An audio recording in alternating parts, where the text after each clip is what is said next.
All right, good afternoon, everybody. It is now 6:30, and I'm going to call to order the meeting of the Lincoln County Planning Commission. As a reminder, the meeting is being recorded, and the order tonight will be as follows. For each public hearing, staff will introduce the agenda item and present a summary of the staff report. The applicant then be asked to explain their proposal in further detail and to explain any questions from the Planning Commission members. I will then open the floor to public comment, first to persons in support of the application, and then for persons in opposition of the application. When you step up to the podium, please state your name, address, and speak clearly into the microphone. Speakers are encouraged only to address new and relevant information pertaining to the item. Above all, please be nice to everyone here on the board and to each other. Refrain from side conversations, speaking out of turn, or you'll be asked to leave. We will limit the public input to 5 minutes.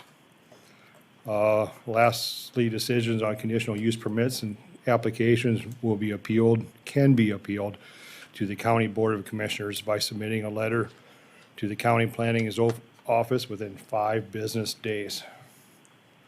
All right, with that out of the way, we'll do a roll call. Commissioner Hogan. Here. Commissioner Johnson. Here. Commissioner Ensted. Here. Commissioner Green. Here. Commissioner Scott. Here. Commissioner Poppins. Here. Commissioner Jungling is also here. All right, approval of the meeting minutes. Has everyone got a copy? Any commissioner see any changes to be made? Mr. Chairman, I move to approve the minutes. Second, Green. All right, motion is second. Further discussion? Seeing none, I'll do a roll call. Commissioner Hogan. Yes. Commissioner Johnson. Yes. Commissioner Ensted. Yes. Commissioner Green. Yes. Commissioner Scott. Yes. Commissioner Poppins. Here. Yes. Sorry. And Commissioner Jungling is also a yes. All right, approval of the meeting agenda. Chair. Mr. Brown, are there any changes to the agenda? No changes, Mr. Chairman. Thank you very much. Commission, I'll ask for a motion to approve the agenda. Mr. Chairman, I'll make a motion to approve the agenda. Second. Motion and second, any discussion? All right, with that, we'll do roll call. Commissioner Hogan, Yes. Commissioner Johnson, Yes. Commissioner Ensted, Yes. Commissioner Green, Yes. Commissioner Scott, Yes. Commissioner Poppins. Commissioner Jungling is also a yes. All right, we're getting through this. All right, public input on any items not related to what's on the agenda. If you have any concerns in the county or anything you want to address, please step up. Hello. Hi, Galen Lems, 47980 281st Street, Canton, South Dakota. So just for clarification for me and everyone here, so all of the applications tonight, are they open for public comment for and against? Correct. All of them? Okay, There. all right.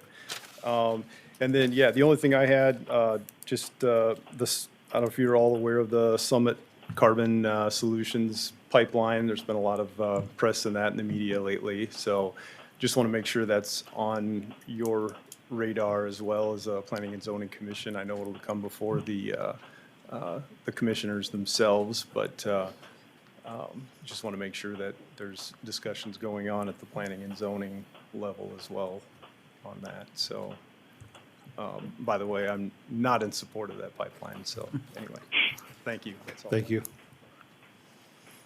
All right, anybody else, public input? Yes, sir. Good evening. My name is Craig Arnold, and I live at 5103 South River Park Place, Sioux Falls, 57108. And I'm here to talk about the T Airport, the development of hangar space there. I'm new to the area. I am a pilot and aircraft owner, and there's a very compelling need for hangar space both at Joe Foss Field and at the T Airport. And I've looked at the plans that have been laid out already for the airport to develop these hangars. And I was wondering how we could form a committee to work on that development and get to work on this, create budget, et cetera, and a plan in order to start getting some hangars built either by the county or most likely a scenario where the aircraft owner would build the hangar, the county would put in utilities and taxiways and that sort of thing, and then lease the ground under the hangar to the hangar owner. I don't know, I'm new to the area, so I don't know how those committees are formed. Thank you. Mr. Brown, would you be a contact for that first for the county? Yeah, I'll reference him to who he needs to talk to, so. Yep. That guy. Yep. Okay. Thank you. All right. Anybody else with some public input? All right, seeing none, I will close the floor to public input. And I think we'll start with any old business, Mr. Brown? No old business, Mr. Chairman. All right, we'll start with our public hearings, item number 1.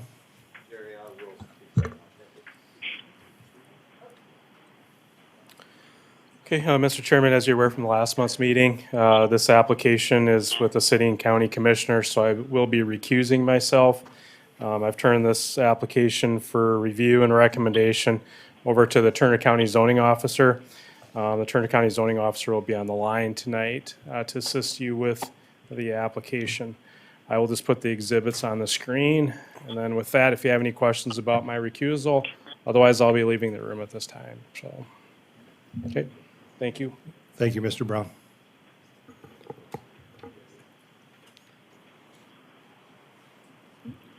Daisy, correct? Yep. All right. Yep, Daisy is correct. Yep. Hi, Daisy. Good afternoon or evening. Okay, so I'll just give a brief rundown since this is a tabled thing. It's nothing that you guys haven't seen before. The applicant provided application and site map on January 5th. Poppins Family LLC owns both of the parcels from Section 12 of Perry and then to La Valley 7. They're looking to transfer 4 eligibilities from Perry to La Valley. Any future splitting of property within the receiving parcel shall first meet the requirements. If this is approved, the subdivision, the roads and drainage would have to be approved through the subdivision plan. Before any buildings would be there, we would have to have a right to farm notice covenant shall be placed on the deed prior to the issuance of a building permit for a single family dwelling. All access to public roads must be approved by the appropriate road authority. Appropriate building permits shall be obtained. And again, they're looking to transfer 4 building eligibilities from Perry 12 to La Valley 7. I did have an email questioning how many eligibilities were already on La Valley 7. There are currently 3 building eligibilities, and then there are 2 lot of records. So right now on La Valley 7 as a whole, there are already 5 there. So transferring the 4 would be 9 total in La Valley 7. Thank you very much, Daisy. Commissioners, any questions for staff?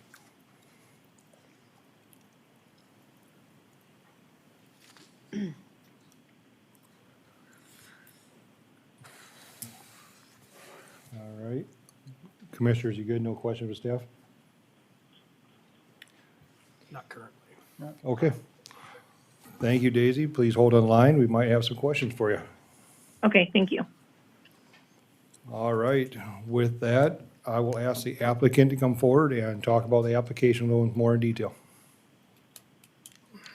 Mike Nadolski here on behalf of Poppins Family LLC. As I indicated at the last meeting, this is a practice that's been employed in Lincoln County for quite some time. I think last year, this board approved the transfer of 3 eligibilities. I think you'll see in your staff report that this checks all the boxes.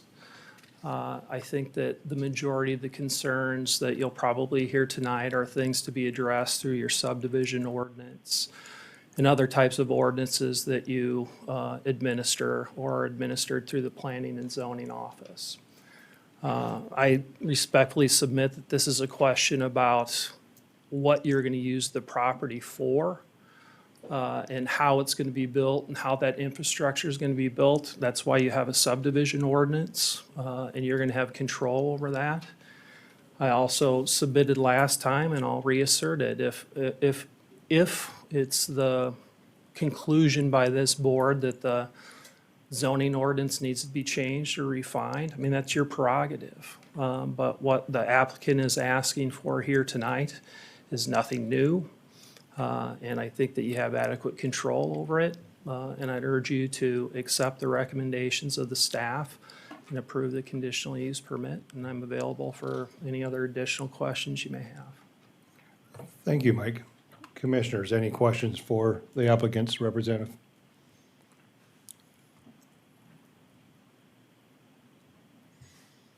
All right, I'm seeing none. I would ask one question. The driveways, has there been plans or communications with townships, things like that? Yeah, so I can represent to you that I believe representatives of the Poppins Family LLC have met with LaValley Township. And while those plans haven't been firmed up, they have met. And that's what I was suggesting earlier in terms of driveway permits and how that's going to look. I mean, that's something that I think that you address through your subdivision ordinance.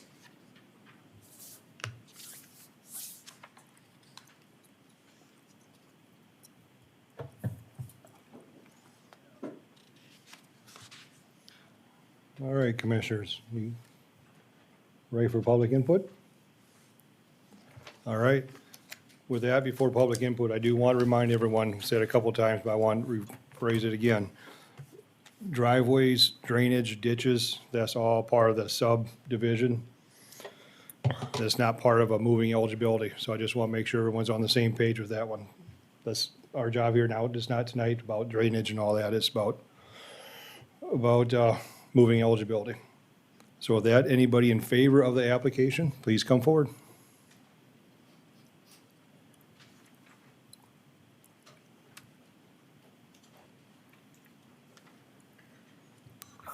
Galen Lems, 47980, 281st Street, Canton, South Dakota.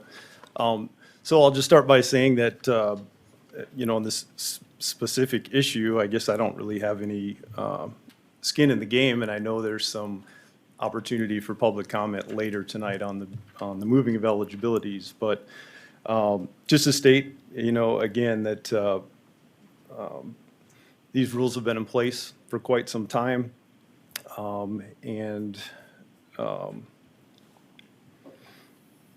would just request that, you would approve this based on the rules that are in place right now. I don't think the system is broken necessarily. I think all the boxes have been checked on this.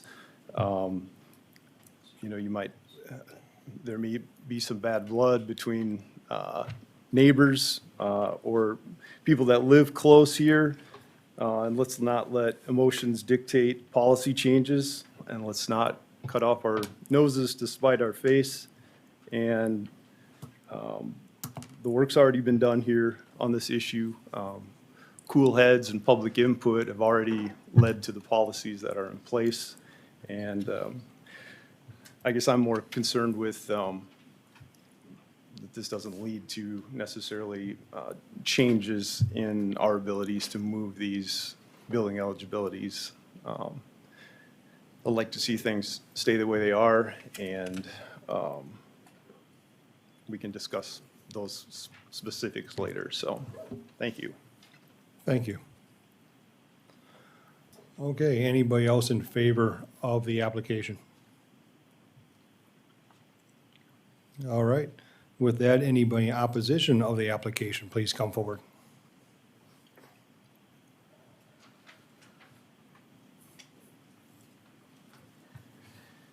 I'm Edward Fett with Perry Township Supervisor. And I'd like to, he's passing out, this is Chuck Farmuth's findings from what I talked with him last spring on this thing. I just wanted to read what thing here. In April of '21, I looked at the plat plan that was on the corner of the Poppins addition, and I said, this is not possible as you need 500 feet between driveways. So I called Chuck Farmouth with South Dakota LTAP. They're the ones that set the laws for the township and so forth that we have to go by here. And this was Chuck's recommendation that the driveways are a danger and are for a potential safety issue and liability issue with the townships. And he wasn't very happy with how this was laid out. And this was sent to Lincoln County Planning and Zoning on May 13th, 21 at 8:15. So there was plenty of time to build a service road and a frontage road, which Chuck had recommended. And I'm very disappointed in Lincoln County Planning that this was not implemented in the development.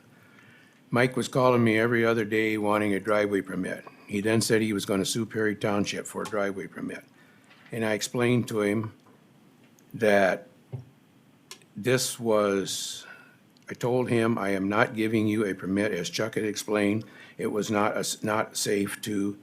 And I told him that at that time, Lincoln County Planning had the recommendation for entrance onto a township road. Why wasn't this presented to him?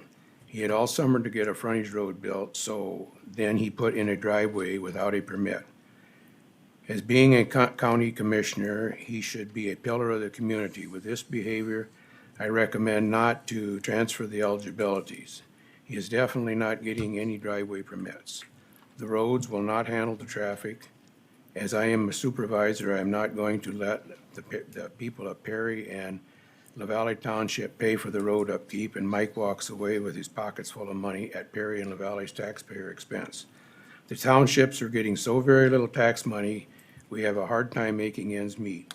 If this was off of a blacktop road, it would be different. This is 1.5 miles of gravel from a blacktop road.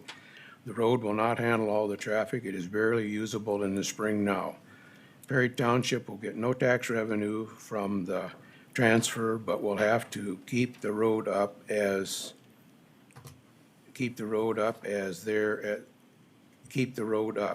Perry Township is definitely the loser in this situation. Thank you. Did you guys all get your, and it's on the back there, what Chuck had recommended. So a couple questions. Yep. I realize this adjoins LaValle and Perry, so is this mile Perry's responsibility? Is that currently, are they maintaining? This? No, we've been maintaining that for years and years. Yeah, so you're from Perry or? I'm from Yeah, Perry, So correct. Perry is maintaining this road? Yes, but we are. But the request is to move them to LaValle Township? Right, So. and you- we'll have to keep on grading it at no income, And not have the, the revenue of the taxes off. or 'cause the lever to assess the taxes on No. the new houses? Right. And what conversations have you had with LaValle about if this was to happen? Would they be willing to take that road back over? Well, it can't be taken back over, because here's the situation is, there's that stub mile that goes up to the interstate. So LaValle has to come up and do that mile of 470 to get to that stub mile to do, because that's LaValle's road going to, the stub road going to the blacktop.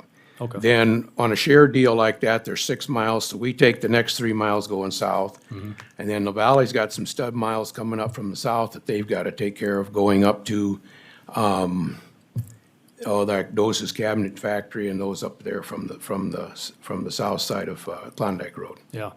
So the way you see it is Perry's gonna have to continue to maintain this road. That's the way it's been set up, and it works the best. It's been like this for, I don't know, 20, 25 years, whatever it has been. Okay, So, thank you. any other questions? Thank you. Okay. All right, anybody else in opposition of the application?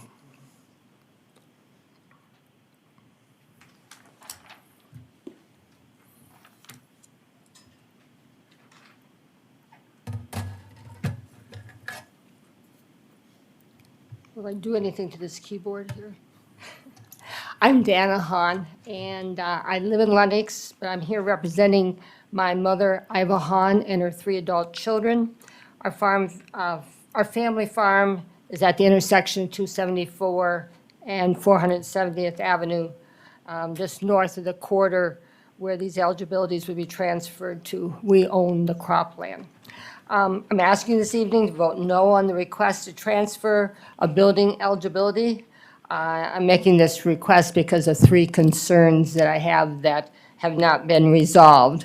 Now, I think number 1 maybe has been explained, but I was concerned about saying that there were 9 eligibilities last month, and then Daisy gave an explanation. So if I heard correctly, the 2 existing homes are part of those 9. Okay. Number 2, how will the road maintenance be funded? And that's just been brought up. But I just want to speak in support of the fact that it is transferring eligibilities from one township to another, and that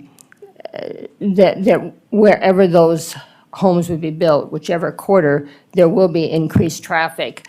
And it does take funding to maintain the road and make any care that needs to be done. So, both townships are part of Lincoln County. I want to say this is a dilemma. It is a problem. It needs to be resolved before going further with the project. My third concern is, are these precedents really what they have said, that they're apples to apples? The applicant's representative made the point last month that the hearing is just about eligibility and not development of the property, which would happen later. However, since early 2020, there are 7 sites that have been advertised on signage and on Facebook. So there's already some planning and presenting and advertising of sites. I think this does need to be resolved. One of the concerns that I heard last month at this meeting is that how the county's incredible growth and is impacting the housing developments and areas of control that the cities have. And we saw that some carefully researched and studied requests were denied because of the impact of the city's control. For what we've seen on a map, T's jurisdiction is currently north of 274th Street, which is the north border for the quarter to which the transfer is being requested, which we know the cities are going to be growing. They're going to be reaching further. Should T be part of this consideration?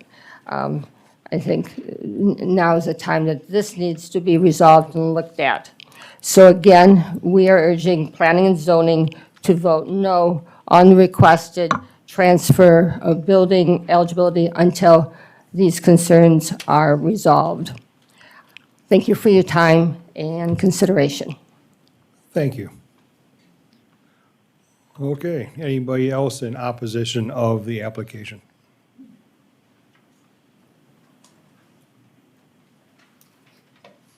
Yep.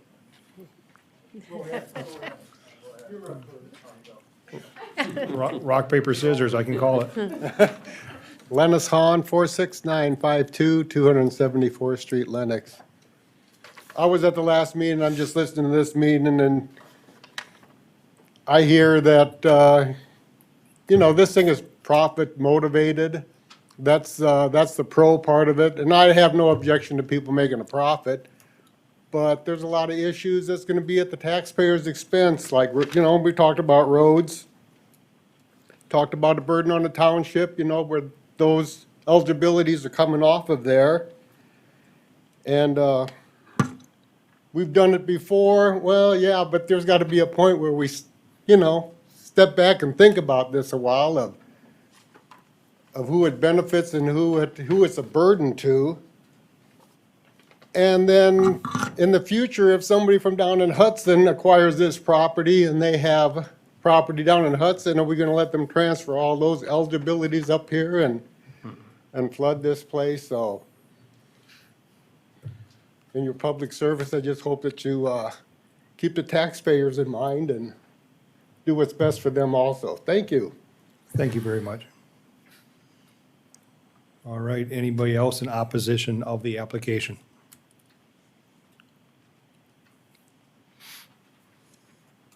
Doug Galbavy, 27402 471st Avenue. I'm representing La Valley Township as the clerk. I'm really here in an objective manner. I was asked by Toby Brown, which I don't understand his conflict, but I just want to step back and explain. I grew up on the farmland in that section, and I'm not for it or against it, and we all know the rules that are in place, but I just wanted to highlight some breakdowns in communication. And that's really what I think everybody needs to think about, is that we have a commissioner trying to move housing eligibilities, and some of this probably could have been communicated better. You have the people in this room that are adamant about it. He knows the rules better than everybody else, or he should.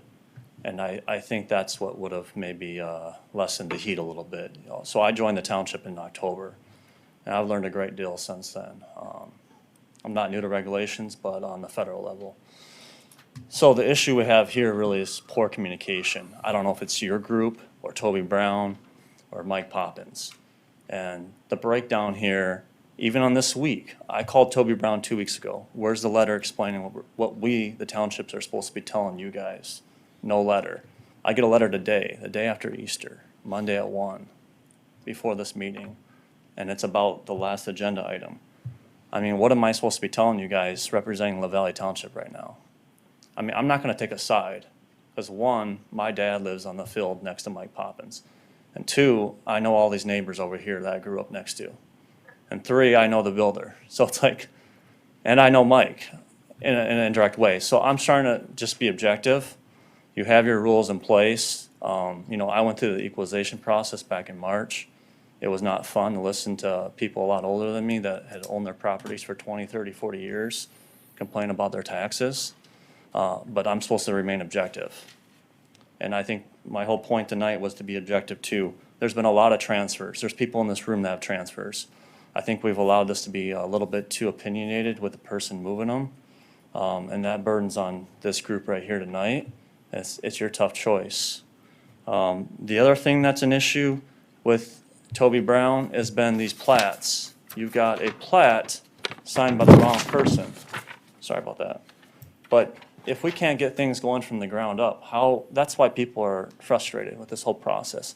I mean, it's unacceptable. You look at the map, you know where the lines are, and then you can go to the county website and call the right people. There's no excuse for any of this miscommunication and confusion on who's signing what. As far as the roads go, I mean, maybe we need to work out a deal. I'm new to the group. Maybe there's a deal to be made with who maintains the roads. I don't know how that works yet, but change is not favored by many people. I live down the road from what LG Everest is going to be building a concrete and asphalt plant. And I told Corey tonight, I would gladly take his homes over that. And so there's a lot of things going on in this county that you guys will have to address later tonight. But it's changing for everybody and not for the best thing. I had a laundry list of things to go over, but you probably don't want to hear everything. I think that's the majority of what I wanted to say. We're gonna clean up some of the driveway deals. We're gonna work with Corey on the future, if they're approved. There's been better communication about the future ones and how they'll look. I don't know your guys' rules. On the plat, everybody's got a road authority. You sign off on it. But for this whole service road thing, I don't know if that's part of the subdivision. So the last thing I want to leave you with is the concern about the subdivision rules. I think they should be maybe broadcasted or communicated a little bit better up front. When you do more than 3 homes, tell the people what's in the, I missed the third one, but the driveway, the drainage, and the third piece of that.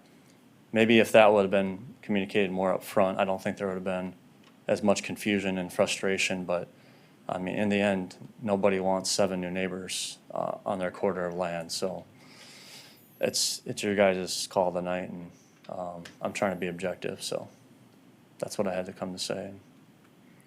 Thank you very much, appreciate that. Yeah, you bet. Yeah, so thank you, and thanks for coming on behalf of the township. And I just have a question. In LaValley Township, do you guys have a driveway permitting process application? We do. Okay, and what's that kind of look like, or what is that? The main component of the driveway is understanding who the owner is and who the applicant is, and then the construction of the driveway. It's certain specs, you know, bedrock and size of culvert, and distance from the road and all that. So have those applications been filled out for this property? So, this is what I've learned. Bo Copel was the former chairman, supervisor, and he resigned in October. That's when I stepped in. And there, you know, mistakes were made, to be blunt. So the initial permit, I don't know if it ever happened, might have been a handshake deal. Obviously hindsight, that's not the best way to do things. That's how it came to be. When you're talking about the initial driveway, the one that's The first house. okay. Because So the ball got dropped there. The and that's- gentleman from Perry Township said that one wasn't approved, it just went in that nobody knows about, or? From what my conversation with Bo was, is that it was approved on 470th, Okay. as is. Okay, Yeah. The second one, I mean, I knew was put in because I grew up in that corner. And I don't know how that all went down, but yeah, it ended up getting put in, and then the whole Cheryl signing the plat came about. And that's what I was saying, I don't think there's really any good excuse that Toby Brown can't look at the map and draw the line and say whoever owns east of the center of the road is that township, and whoever owns west is that township. I so are mean, you it's- saying that somebody from the wrong township signed the plat the first Yeah. time? Yeah. Really? And some of that was forced by the attorney of Mike Poppins. Yeah, I So don't I think we have can the- be having the wrong township people sign. Right, signing the but, plats. I mean, to I be wanna- objective, it's a So I'd clerical like to error, put I a mean. Stop here quick. Yeah, This is but- public input on moving Yeah. eligibilities, Yeah. not roads or anything like Okay. that. So thank you for your time. I got one more question. Would LaValley Township be in, are they in favor of 7 driveways or the frontage road, or do they care one way or the other? I would say we care one way or another. My personal opinion, to be objective, is you can look around this county, you can count more than 7 driveways on one stretch of mile. That's being completely objective. Do I like it? No. I grew up there, no. But to be objective, I think it's unfair to stand up here and say something any different, so, even though I'm not in favor of it, but All right, thank you very much. it's not an easy thing to do. Thank you. All right, anybody else in opposition of the application?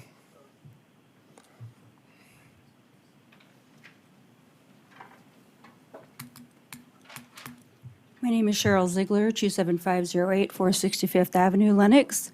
I am the clerk for Perry Township, and I would just like to clarify some items that were just brought up. When we had this brought up to us, we were notified, we contacted South Dakota Towns and Townships because we were not exactly sure what should happen with a shared road of that type. We were informed that it is not a situation of one township owns to the middle and the other township owns the other side to the middle. We were informed that each township shares that road and jointly owns.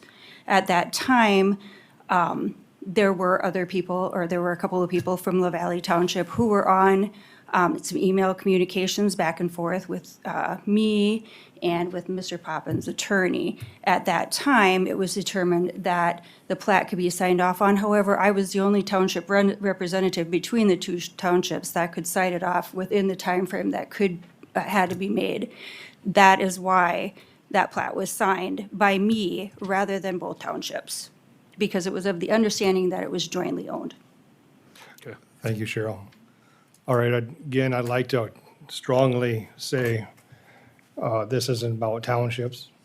This isn't about roads, this is about moving housing eligibilities. Like you said, way our current rules are right now, drainage, subdivision, roads, that's handled in subdivision, all that stuff after that. This is about moving housing eligibilities.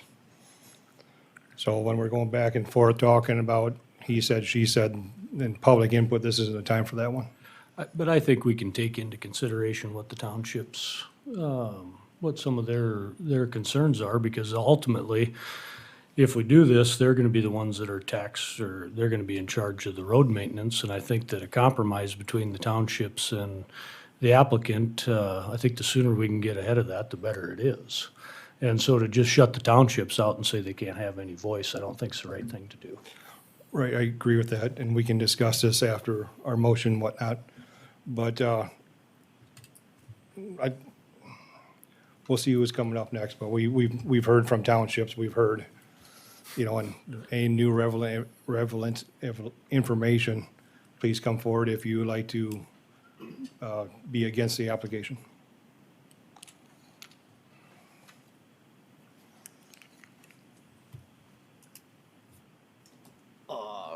My name's Steve Rinley, live in Lynn Township. Can I give your address, Steve? 47494 284th Street. Thank you. You bet. I don't really know about your specific application here. I really don't, but I do know what happens to you when you're in ag and people do move building eligibilities around. Got a crop and livestock farm, and now we have, in the last year, we've built one house within 100 yards of the cattle yard. Another one's gonna be maybe 250 yards away. Third one, the sign is up, maybe an eighth of a mile away. And it isn't a problem with these folks. So far, it's been 3 months. The problem is, we as landlords, I feel bad that it's even come to this, because as landlords, you should want to keep the southern half, our community, ag. I thought it was for ag. And I understand how it can be very tempting to take the big money for these lots. But at the same time, we will be run out of votes if you're involved in animal agriculture or in agriculture at all. I just want, and I thought, well, that's the way it goes. People should be free to do with their ground as they wish, but at the same time, you're not able to go drive drunk. We have rules for this. So I'm asking that we look at these rules, because it's not what I don't think was intended to have little towns in the middle of the country. I'm not talking about financial, I'm talking about being able to do the job that, and it potentially, if we would like to expand, because I've got 2 young sons that want to be in production agriculture. It's hard to come up with enough ground to feed 3 families. But if you can bring animal agriculture in, you have the opportunity for them to move forward. So I just want to caution the board here to think about how this affects those that are there, that need to be there. So I appreciate everyone's listening, and once again, I have no problem with my new neighbors. They've been just fine. But I can't control who they sell it to next. And so, to me, if you need a setback for hog unit or something else, I personally would like to see them the same, but that's just me. So I won't take up any more of your time. Appreciate it. Thank you, Steve. All right, anybody else in opposition of the application?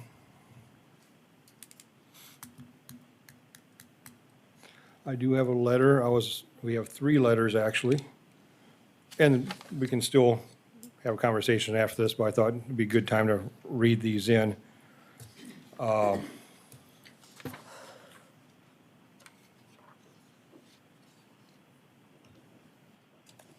I have one letter from Cheryl Ziegler, received April 18th, 1:54 PM.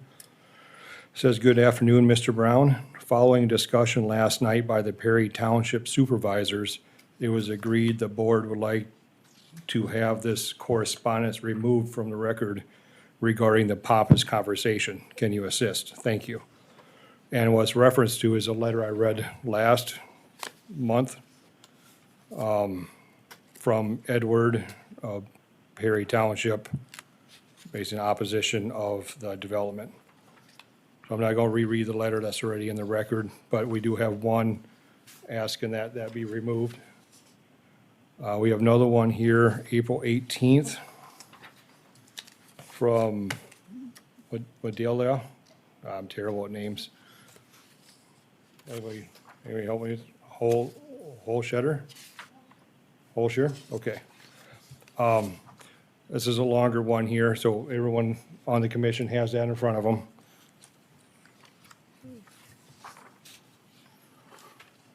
This one is on opposition of the application. We do have one more sent to Commissioner Hogan from Mary Beth Hahn, sorry.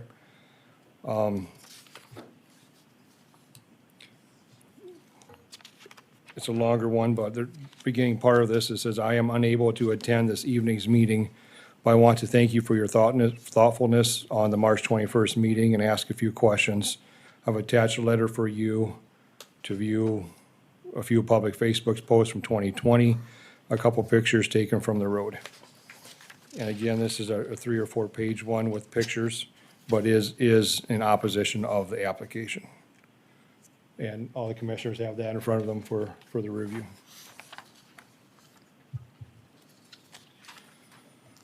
All right, with that, is there any more public input in opposition of the application?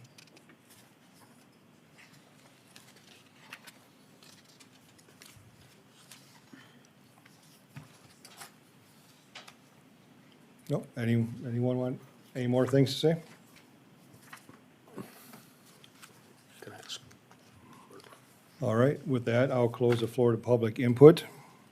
Then I'll ask a motion from the commission so we can have our discussion.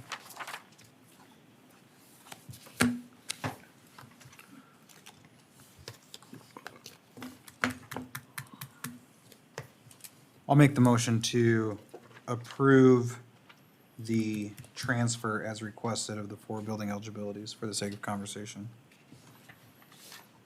Green.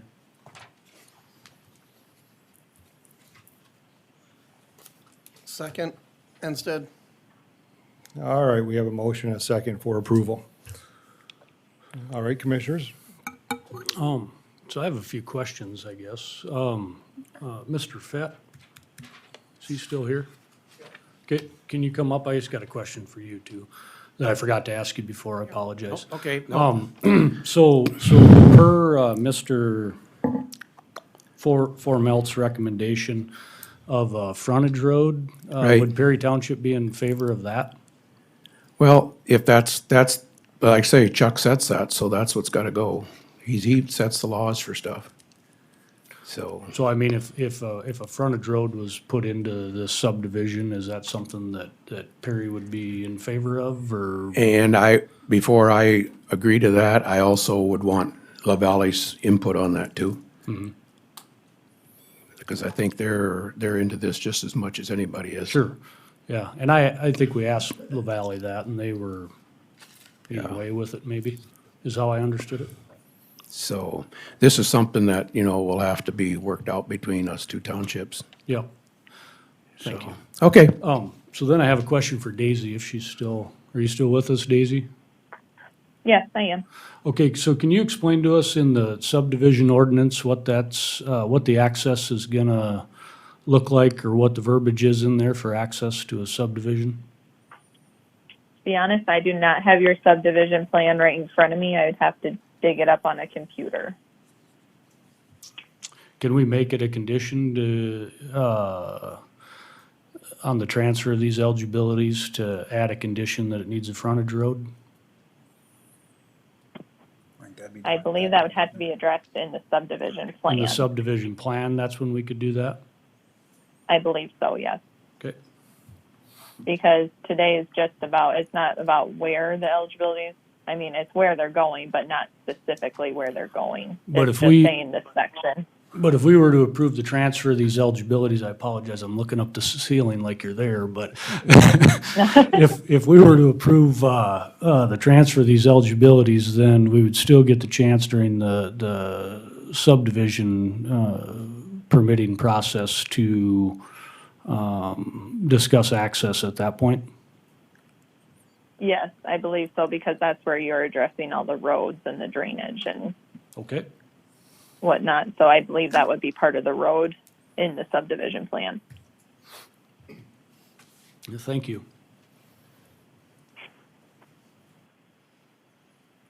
All right, additional conversation or discussion, commissioners? Are you sure that that's right about the subdivision plan? Isn't that more of a rural residential procedure? With these eligibilities, I don't think that's how it is. Yeah, I mean, I've never been a part of one, so I'm not sure how it all works. I'd like a little more clarification on it and how that process would go. I guess if we couldn't, maybe Mr. Nadolski could Yeah. clear the water there Couple for us. things. One is these eligibilities, because you have Mike, more, yeah, could you- sorry. And your name, everything Yeah. for the record, please. Everything for the record. Yep. Mike Nadolski, on behalf of Poppins Family LLC, Lincoln Township. These eligibilities are going to be subject to your subdivision ordinance because you have a threshold of 3 lots. And so those will come into play. So all those requirements under that will also come into play. And So are you aware of what are the requirements for subdivision access currently? Do you know, Mike? well, I'd have your staff go through that. I mean, there's like a whole process where there's a preliminary plan and then that Okay. gets approved and then depending on how you plat it, you come through and you'll have the final plat, which will be a portion of that. But those soil erosion plans and drainage plans and everything are to be submitted along with those sorts of things. Okay. I believe it's the, excuse me, it would be the same as we have before, the ones that we've actually turned down. In the middle of nowhere, we want subdivisions to start in the cities moving out, not out in the middle of nowhere coming in. And then we would obviously want it, the access is large enough for emergency vehicles and police and fire and, all that. But the main thing is, keep in mind that we've made this decision over and over and over again, that our subdivisions, we do not want out in the middle of nowhere. We want it starting at the municipalities out. Right, and that's part of the rezoning portion of it and those decisions, I guess, just in terms of the applicability of your subdivision ordinance. It applies to every area in the unincorporated areas, other than those where it's reached by municipal subdivision ordinances, which are extraterritorial. So in this case, it's your subdivision ordinance that applies, and it's triggered by 3 or more lots. And so it's been applicable to commercial subdivisions or developments in the unincorporated area, rural residential, industrial, it doesn't matter what the use is. It's more the number of lots and the infrastructure that's to go in. So I mean, the way I understand it is technically, Mike. what's that? I'm sorry, Oh. just thanking him. Yeah, thanks. So the way I understand it is technically we could approve the transfer of the eligibilities and still deny the subdivision. Yes. Is that I how believe you so. guys understanding it? That's how I understand. Yes. Okay. And by the rules that are on the books now, these transfer of eligibilities are perfectly within the rules. However, when it comes down to continuing after this, then we can go from there. Sure. So if approving the building eligibilities though, and they're platted, at what point does it change from just needing the city to approve or the county to approve actually building versus, you know, because in here, there's pictures and I don't know if we have the ability or, you know, I don't know if the 3 lots that show are being sold, if they were sold with the promise of a building eligibility, that's concerning. And, you know, Yes. so, you know, I don't know how you have something sold if there's not a building eligibility on it, if that was already a promise that it's been done. And I don't know if Corey, if you can address it, if it says that you're the one that sold them. The ones that are sold are the ones with eligibility. Corey, will you step up, please? Thank you. Corey Gronwald, 27404 470th. The ones that are sold are the ones with the eligibilities there. The ones that we're trying to transfer, nothing's sold there. There's no transfer of nothing yet. Because you can't buy nothing without nothing. All right, so there's the 3 there that were already approved. Correct. And then now it's the 4 additional, which makes the 7. So with the 3 there, 3 building eligibilities, thank you, Corey, I appreciate it. With the 3 building eligibilities that are there, it already raises to the level of a subdivision. Is it 3 or more? 3 or more. So with the 3, it doesn't trigger it yet. Any additional ones, will trigger it. But will the 3 that are already there? There's be already part- 2 there, right? There's 3 that have been sold. 2 built already, 3 already sold, Another so one that's platted. 5 already. Boom, subdivision. Is Daisy still with us? Yep. You still in the ceiling? Do those, yeah, you still, when the subdivision plan comes about, will the 3 existing That's a question. lots that already have eligibilities be subject to that plat arrangement? Yes, I believe so. So they'll have to be part of the subdivision plan? Or will it Yes, just I be the believe new so. the 4 that get transferred? That I am unaware of. I have not heard what the subdivision plan would all include if it would be approved. So those existing 2 houses, and I'm just going off of The common. I don't believe the 2 lots of record would be included that already have houses there. I think it'd be hard to put them in a Yeah. subdivision if they're already living there and existing. So it'd be these 7. The next 7, Yeah. correct? Well, Yes. if you move, could we get I got the map, I guess, here, but there's 3 there, if we move 4 more there, but that would get to your 7, but I think there's already 2 houses built, if I Yes. understand that right. So really, probably only 5 of them would be part of the subdivision plan. Right, Is that how we're all understanding that's what it? Daisy was saying, yes. Yeah.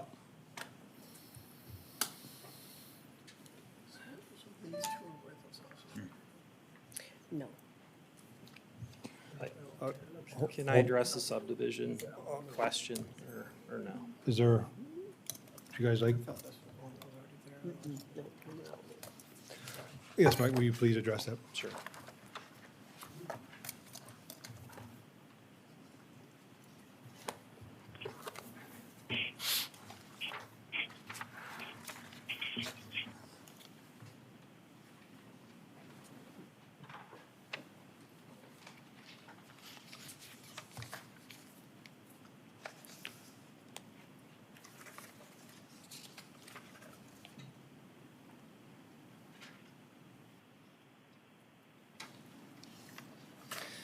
So in terms of the subdivision plan approval process currently, and this is your subdivision ordinance of April 26, 2011, that actually, this is the 2011 revised subdivision of Lincoln County, South Dakota, which is online. It was effective June 8th of 2011. And the applicability of these subdivision plans and processes, it says the subdivision of land shall be required before the division of land for any purposes into 2 or more parcels. And then there's a complete overview of the process. What I referenced earlier about a preliminary plan and exemptions from the plan. And I won't take up time to go through the whole process because it's meant and it has been written to address the smaller types of subdivisions and then the larger types of subdivisions. I'll just impart upon this board that the number of lots that will be here will implicate this, and that is the lever or the control that the county has regarding erosion, drainage, and infrastructure.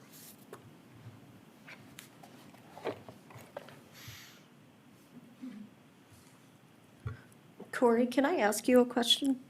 Absolutely. Just real quick.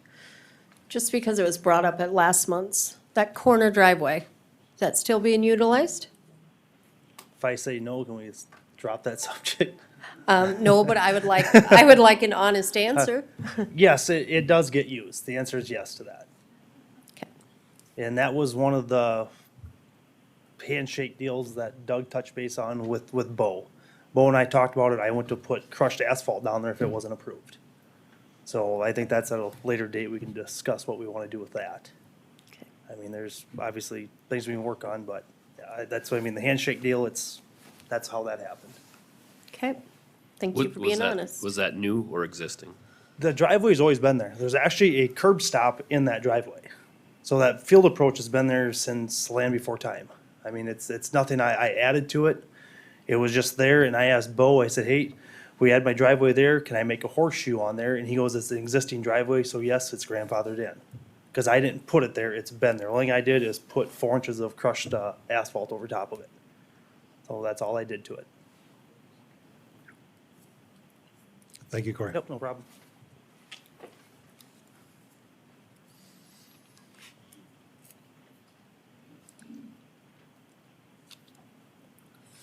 All right, commissioners, additional discussion? I just have to say, I mean, as far as the eligibilities goes, and we have to go by the rules on the books. On the books right now, the rules are clear that this is legal for them to be moved. This is within the rules for these to be moved. What happens after they're moved, obviously, we have more say of.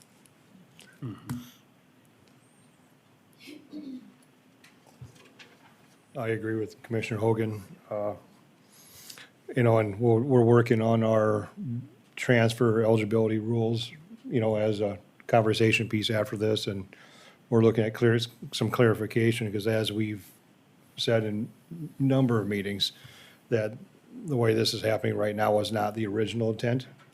But again, this does meet all the rules, and it checks all the boxes for these housing eligibilities. So myself, I'm going to vote in favor of it.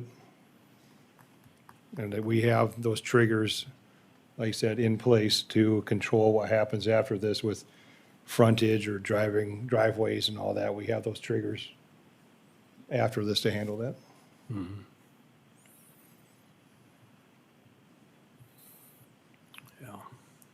Yeah, as much as I think that, you know, there's definitely needs to, and I'm glad we're gonna have more discussion in the future, because it's things like this that, you know, I don't think when the original rules were put in place, we just didn't envision things like this, you know, like moving from one township to the next, and one township being responsible for the road, yet the other township getting tax revenue off it. And I'm not saying there's not a solution, I just feel like we have to find the solution. But currently today, the rules state, the way they're written, the transfer, the eligibilities meets all the requirements. And I would agree with Jerry and Wendy that, you know, I'll vote for, I'll be in favor of the transfer of the eligibilities, but when the subdivision plan comes, that's when we're gonna have a lot more questions and we can address a lot of the issues that the neighbors would have and so on and so forth.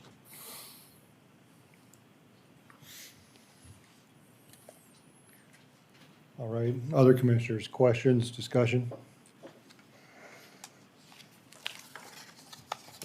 So I tried to do quite a bit of research because I struggle with crossing the road boundary, right? So research regarding the contiguous ownership. So, you know, as far as where the corners meet, now, you know, you have the right of way of the road and all this stuff, but I struggle with the original intent of what this was, and now all of a sudden, you know, we're crossing a road, which then takes you into different townships. And I don't know if Daisy can express the legal term of what contiguous means. Is it that they just touch? Is there anything out there as far as differentiating between crossing roads and how that works? Typically, you can cross the road, adjoining or abutting properties.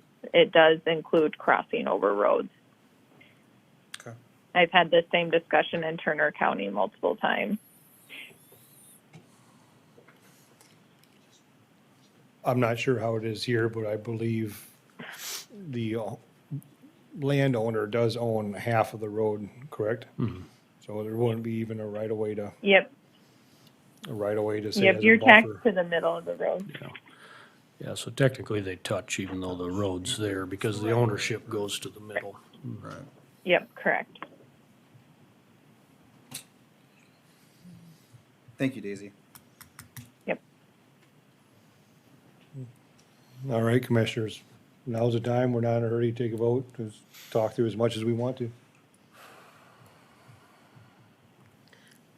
One issue I see is if we do pass this and then don't go forward with the subdivision plan, then we have to transfer the eligibilities back or come up with a different layout. I don't know. That's a chance that they take, moving them. And when or if they do get moved to another location, then it'd be according to whatever rules we have. If we will change set the in rules, they'll future, have to go by the new rules. Right. I guess, my earlier question for Mike and then Wendy, I wasn't following the subdivision getting triggered by 3 lots, just because usually we move these eligibilities and we never hear from them again because Yeah, 1 or it's a 2 at a single time. lot or maybe 2. I guess I'm probably against it, so that's where I'm gonna be.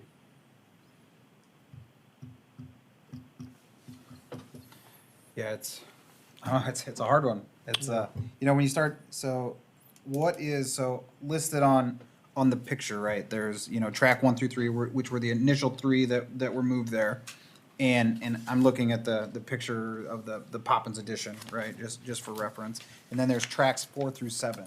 So those I'm assuming are all currently just listed as agriculture. So then the process to build on that, since there is a building eligibility, do you just come to the county to exercise the building eligibility? So lot 4 through 7 don't exist right now. Those are the ones that if we transfer these 4, that's what Yes. Correct. that's what it will become. That's right. Right. That's what it represents, right? However, this has been up since 2020. So it's like if we rezone something, we could say, it's gonna be rezoned to this, but then they can use it for they can replat them or move anything around, don't have to stick to that sign. Right, because obviously they didn't have to do anything to build the other two houses, rather than get a building permit, right? Right, because those housing eligibilities already existed on that quarter. We had, the two of them we have to share a driveway. That was part of the deal of the, like, so I had my own, the next two, that driveway that's. Corey, Corey, if we're going to talk, can we come up to the microphone, please? So the house that's currently there and the next one, those two have to share a driveway. That was the agreement we had for getting those two. I'm the one who made the sign. I wasn't aware that the eligibilities weren't there. Mike just said that there was that many, so I had the sign made. I jumped the gun. I'm sorry on that. Didn't mean to ruffle anybody up or get a million phone calls. But the driveways for the next two though, they are supposed to share a driveway. That was the agreements I had with that. So to clarify the driveway deal. And the sign, I mean, I can cut the sign in half.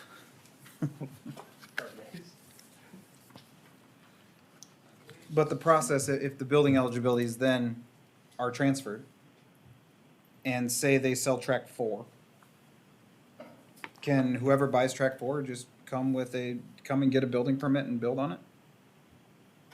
Or where in the process does it become, if two houses already exist that won't likely be part of the subdivision, so at what point, I feel like they should come forward with the subdivision first if there's the Poppins addition, right? Like, and that's where I come back to the process, right? So, you know, the concept plan, then the preliminary plan, then the final plan. If it's already been decided that there's going to be a subdivision, I feel like there should be some part of the process that gets us to, well, let's approve the subdivision. Now, I understand there's the continuous land owned by the Poppins Family LLC, that there is the ability, as it's currently written, to move them, but we're moving them into a predetermined subdivision. And because of that, that's what I struggle with, and that's what I think us as the commission should be concerned about. And you know, to the same sense, I think that's why initially, like I plan to vote no, just because, you know, we're creating a subdivision without an approved subdivision. And it just seems like that's the intent of what's happening here. And until proven otherwise, I think that's where my mind's at.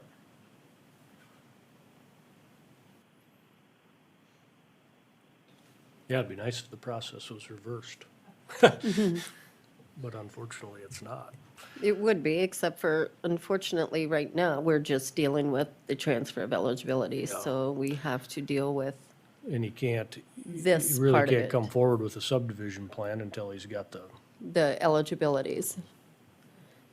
is the way I understand it. So when we heard the subdivision last month, right, the additional subdivision, where it was 40 acres that they're gonna turn into, you know, 28 lots, right? It's not like there's 28 building eligibilities that we're moving on there. So at what point, if we have this piece of land that is going to become a subdivision, at what point do the building eligibilities matter anyway if eventually they're gonna turn into a subdivision and have 30 houses on it? Because then you would have to do a rezone. Rezone Right. to rural residential. Yeah, this we'd leave it Versus the ag. minor plat Right. of a subdivision. Right. Right. I just wanna make sure that, you know. Can we make can we make the transfer, Contingent? what's her name? Daisy? Daisy. Can we make the transfer of the eligibilities contingent on the approval of the subdivision plan? I am unsure, actually. I don't have my legal counsel next to me. But like you had said earlier, typically it's the burden of the landowner who's putting in the application if the subdivision would get turned down. It's just the burden of them to transfer them back if they wish to. Because, yeah, some of those eligibilities then would just be sitting there. Right. So I think you're right, Mr. Green. I mean, he could, and I'm not 100% right on this, I don't know, but he could maybe build one house or even a second house, but then he couldn't get a subdivision, and then the other eligibilities would just be unused, I believe. I had a question for Wendy. The other day when we talked. Excuse me, Ed. Oh. I'm sorry, public input. Am I butting in on you? I don't mean to be. Nope, that's Well, the other okay. day when Wendy and I, Thank you, what, appreciate it. the other day when Wendy and I talked, she said that they like to keep, Wendy, or didn't do you want have a these, question for- these eligibilities out in the country. They wanted to start by a rural subdivision or something. Sir, thank What? you very much. We've already done public input, and I appreciate it, thank you. Okay.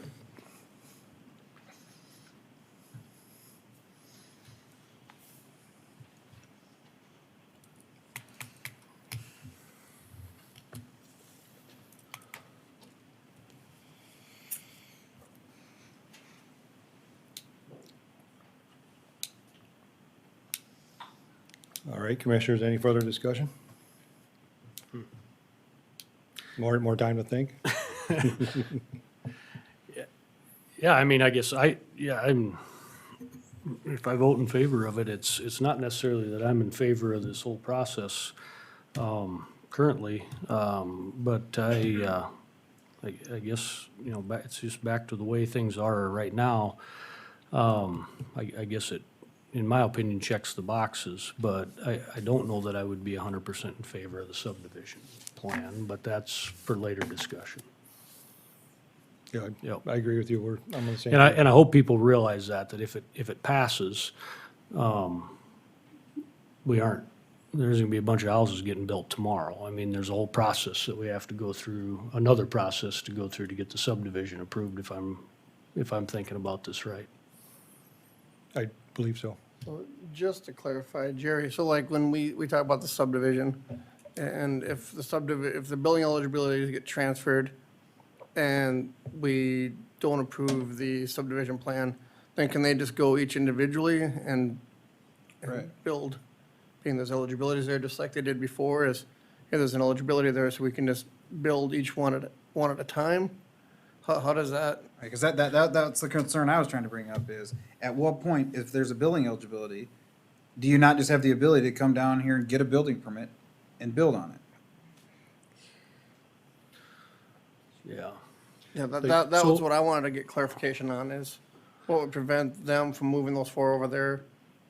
And then if it doesn't go any farther than this, just to go and build however and whatever, as long as it meets the building permit requirements. Daisy, could you help us with that? Do you have, what triggers that?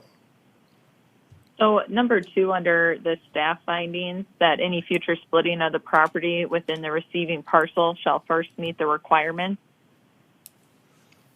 So, So basically saying that it would have to meet the requirements of the subdivision before they'd be able to split the property. so let's say they took the 4 housing eligibilities and moved them to the southwest corner of that quarter, would that still fall under the subdivision rules? Yes, because I believe Okay. that's 3 and or more. On So the if they're all touching, on the parcel, correct? yeah. Yep. But if they weren't touching, if they would just move them to that quarter, then have a small break in there where they don't, where there's 100-foot break in between each one of them, then is that still, it's not a subdivision, they're not contiguous, they're not, in one plat, but they could go, like you said, put one in the southwest corner, put them close enough together, but yet not right next to each other, and still be on that same quarter-mile section. I believe that's where the driveways wouldn't be approved. They wouldn't be able to have the plat approved because of the driveways, if they're that close together and not touching. Sure. I think if we go back to.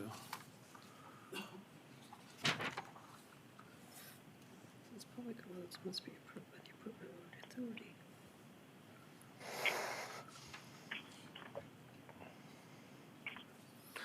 But in order for it to be a subdivision, the plats all have to be touching.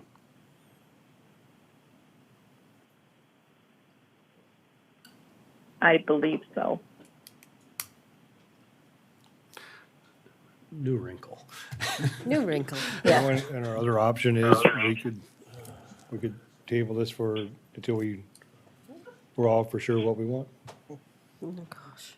Or, I mean, we have the answers that we need. Yeah, I think we got a lot. Can we not, There's- can we not put in a condition on there? Of the building? I know that we have that any future splitting of the property within the receiving parcel shall first meet the requirements. Can we put in a condition that any future building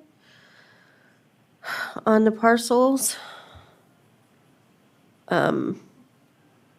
Not just splitting, but any future building? I mean, can we have something in there stating that? Because then it says in there splitting, is that based off of the current owner, or could he sell off 10 acres and then that person would have a building eligibility and they could build on that and then they could, or is that what they mean by splitting? Is that he couldn't split part of that off and sell it and then that wouldn't be part of? I think it's on the parcels, it's not on who owns the parcels, Okay, it's that's what I was, parcels themselves. that's what the question was. Thank you. Yeah,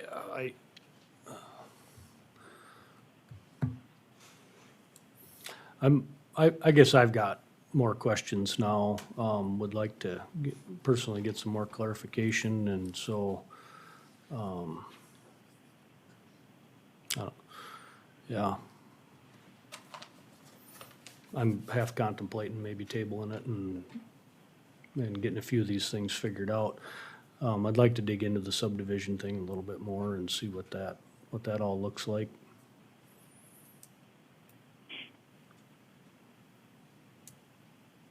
If it is tabled, I will be present with my legal counsel at the next meeting. That would be good. Okay. Yep, sorry, a little late notice today. No, that's fine. So I'm gonna make a motion that we table this, table the motion. Scott, So there's already a motion on there to approve. I Mm-hmm. don't think you can motion on a motion. No, we have to vote. well, we can table the motion. And then we just pick back up with the motion to approve. We can make a motion to amend the motion from approval to a table, Okay? maybe? I think you can do it either way, but I'll make a motion to amend the motion, to table instead of approve.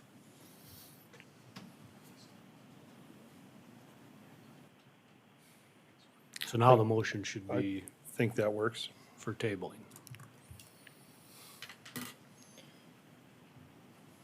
All right, we have a motion to amend the motion.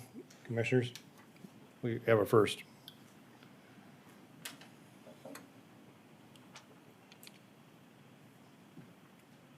Anybody get a second?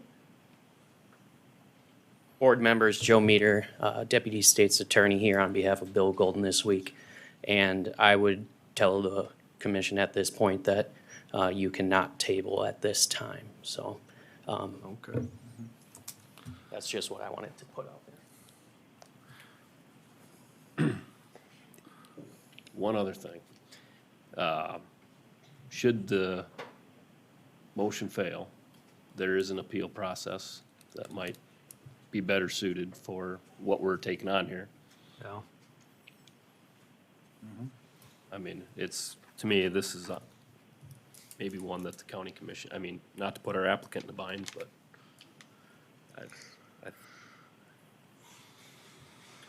I think our comprehensive plan does a good job laying out a lot of things, but then it seems quagmires that show up with a lot of stuff too, so this might be something that might be fitted for that. Well, without the, yeah, I mean, I'd like clarification if we transfer the eligibilities to the new property, do they have, and I think Daisy answered yes, but they basically have to be touching to become a subdivision, and as Colin suggested, if they split them apart 10 feet each, then it's not a subdivision anymore. Is that the way we're understanding it? Daisy, you're not positive on that one, correct? I am not 100% positive on that. Unfortunately, we don't have a lot of subdivisions in Turner County, so I'm not as up to date on the subdivision plans. So, And Daisy, it's when there's more than 3 tracks? I believe. So the, I so the, believe so so. the 3 that are sold, they don't have to undergo the subdivision. Correct, but if there was Okay. more than 3, But then if they there's would need to. More than 3. So in the way I'm seeing everything, once we get these other ones over there, then that triggers a subdivision and there was no one-offs or not, because I believe that's per quarter. Could be wrong on that one, but yeah, I don't know if we have an answer on that, do we? But again, we need to remember that this is just about the eligibilities right now. That's what our vote is right now, is about the eligibilities, if it's within the rules, if it's within what we have on the books right now. That is what our focus needs to be tonight. Unfortunately, that's what our focus needs to be tonight. But I think as a as concern is, Yes. Our concern is what could happen later. if we approve these because it is consistent with the comprehensive plan, other than driveway approvals, what, what is to say that they can't just get a building permit and start building houses there? Like that's the concern. and I think it is, the subdivision is triggered. We just don't know exactly what the trigger is. But from what we've been told, I mean, it does trigger everything. And that's, I think that's where it's at, where we can't just have 15 housing eligibilities in one corner. It triggers a, here we go. Counselors, at this point, once again, Joe Meter, Deputy State's Attorney. I would direct you to section 204 of our subdivision plan, which describes what a minor plat is, and at that point, it, and I quote, "For the purpose of this section is to provide the timely review of minor plats." Or wait, I had this earlier. No, I'm wrong. One second. The main point being that, I guess, yes, it's section 204 subsection A1. It quotes, "A minor plat is a plat containing not more than 3 lots." So it would be triggered by the 3 or more, is my reading of that statute. So But would the lots have to be touching? that question I'm not aware of at this point. I would defer to the planning and zoning on something like that, I guess, at this point, so. I believe they would have to be touching, because if you did not, let's just say you leave the 4 eligibilities where they're at, you could build 4 houses on that property wherever you wanted without a subdivision. Well, that's what I'm wondering. I mean, if you transfer these eligibilities and you space them out along the road, I don't think it has to be I don't think it's subject to the subdivision then. Then it's subject to the road district and allowing driveways and all that. But, right, so you start talking about driveways, there was already been through whatever agreement, 2 houses agreed to have 1 driveway, so you start to have driveway and I understand, we're talking about the transfer of building eligibilities, but if you look at the proposed platting of these, and you start to look at section 204A, because I've been trying to digest this as we've been here the last 45 minutes. Does not landlock or otherwise impair convenient ingress or egress. Well, track 6 is in the back of it with no frontage road access, right? So as you start to look at the landlocked, and I understand these aren't to scale and it's not the plat, it's just the proposal. But track 6 is in the back of it. I think in the way that, or maybe it's track 5, one of the two, depending on where the road is on the picture. But, one of them is landlocked for sure. I don't know if there's already agreements on, how those driveways would work if it's in the back behind another lot. Obviously, there's probably a plan out there somehow, but.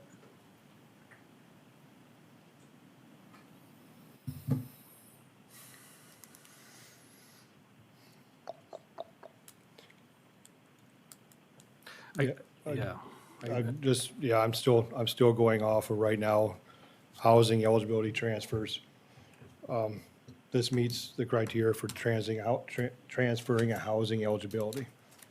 That's where I'm at, or if it's subdivision or not subdivision, I guess our current rules then support or dissupport that. I mean, if they have eligibility over here, eligibility over there, our rules allow or don't allow that. So we still have to follow our current rules, whether they're touching or they're not touching or whatnot. That's all set up in the rules there. But right now, we're talking about moving housing eligibilities. So, I mean, we follow our rules that are set wherever they are within the ordinance. You know, it gives the road districts their ability to approve or disapprove a driveway. It Yeah, gives the but- county, You know, what we heard from both townships, and both of them were in agreement that, from what I understood, was that they would both be in agreement of a frontage road. And so in a subdivision, you know, that's possible. Now, if we transfer the eligibilities and we space them out across that quarter of a mile, then frontage road doesn't exist. And then we put the townships in a position where then they have to deny the driveways, right? And the compromise to me seems like everybody's in agreement if we would put these up there and then we could have a frontage road, I think it would work. So I don't know how we can do that and make sure that, you see where I'm going with that? Now, if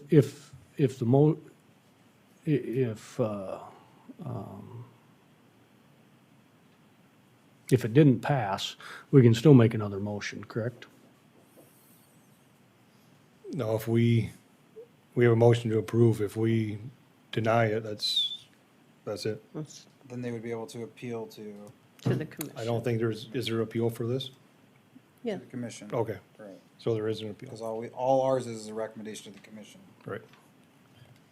This in rezones, yep. Right? I don't know.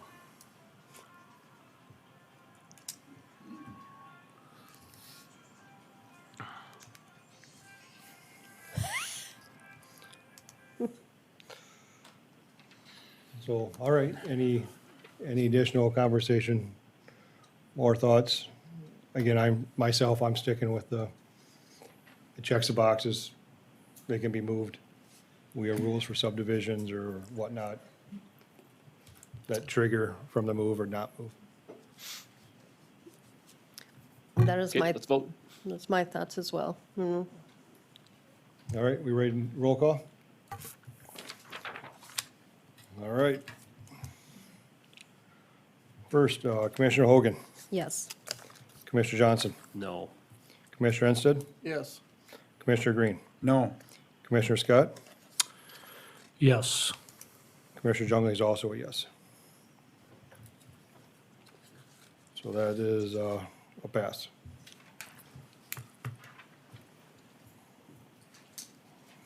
Great conversation, everyone.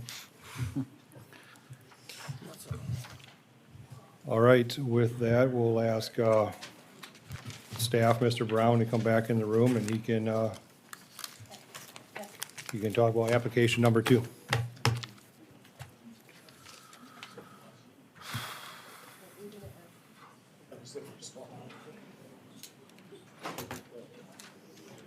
Tough one. Good job, Jerry. I see everything. Yeah. I mean, No, you did good.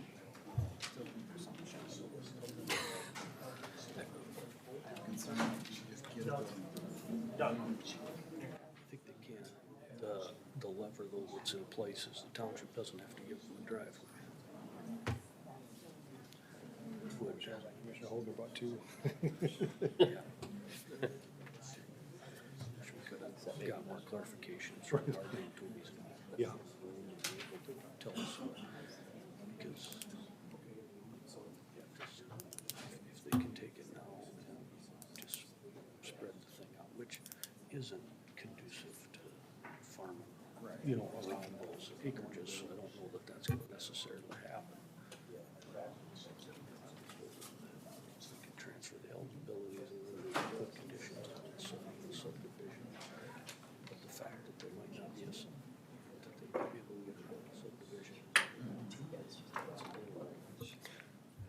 Excuse me. And Commissioner Hogan?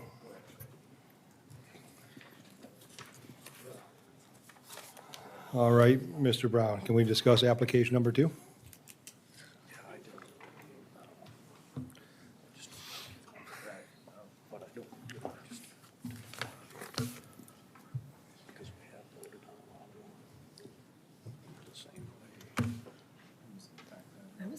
Okay, thank you. This is item number 2 of the agenda this evening. This is an application from Alliance Communications. Property owner, this is South Dakota Parks and Wildlife Foundation. Location of this property is on the Spring Creek Golf Course, which is approximately 3 miles southeast of the city of Sioux Falls and approximately 3 miles northeast of the city of Harrisburg. Subject property, as you can see, is a 40-acre parcel. A portion of it is zoned commercial where the clubhouse is. A portion of it is zoned A1 agricultural, and a portion is zoned RC rec conservation. Parcel size is 10 acres, approximately 10 acres, 9.97 acres. These are some pictures of the subject property. Applicant is proposing to construct a fiber utility hut. We've approved one of these before. Essentially, this is for the expansion of internet service in the surrounding area there. This will be just to there's a utility building here. This is an access road for that, and this is 271st Street. And it's just to the south and to the east of that driveway access. So as part of the staff analysis, we did review the application with the ordinance requirements and standards. Staff did identify that this application is consistent with the zoning ordinance and does, if contingent upon the following conditions that were placed in the staff analysis. With that, happy to answer any questions that you have for staff at this time. Thank you, Mr. Brown. Commissioners, any questions for staff? Okay, thank you. Thank you. All right, at this time, I'll ask the applicant or the representative to come forward and speak on their application. I do have some questions. Good evening, Commission. I'm Andy Holscher with Alliance Communications, 612 3rd Street, Garrettson, South Dakota. Our telecommunications hut would serve an area pretty much straight north of Canton, all the way up to south of Schindler in that general area. So we would be, serve the areas of Lake Elvin and all the way over to Harrisburg with this communication hut. So. One question, could we approve it on contingent that you build one in Highland Township? We're working on it. Okay, just checking.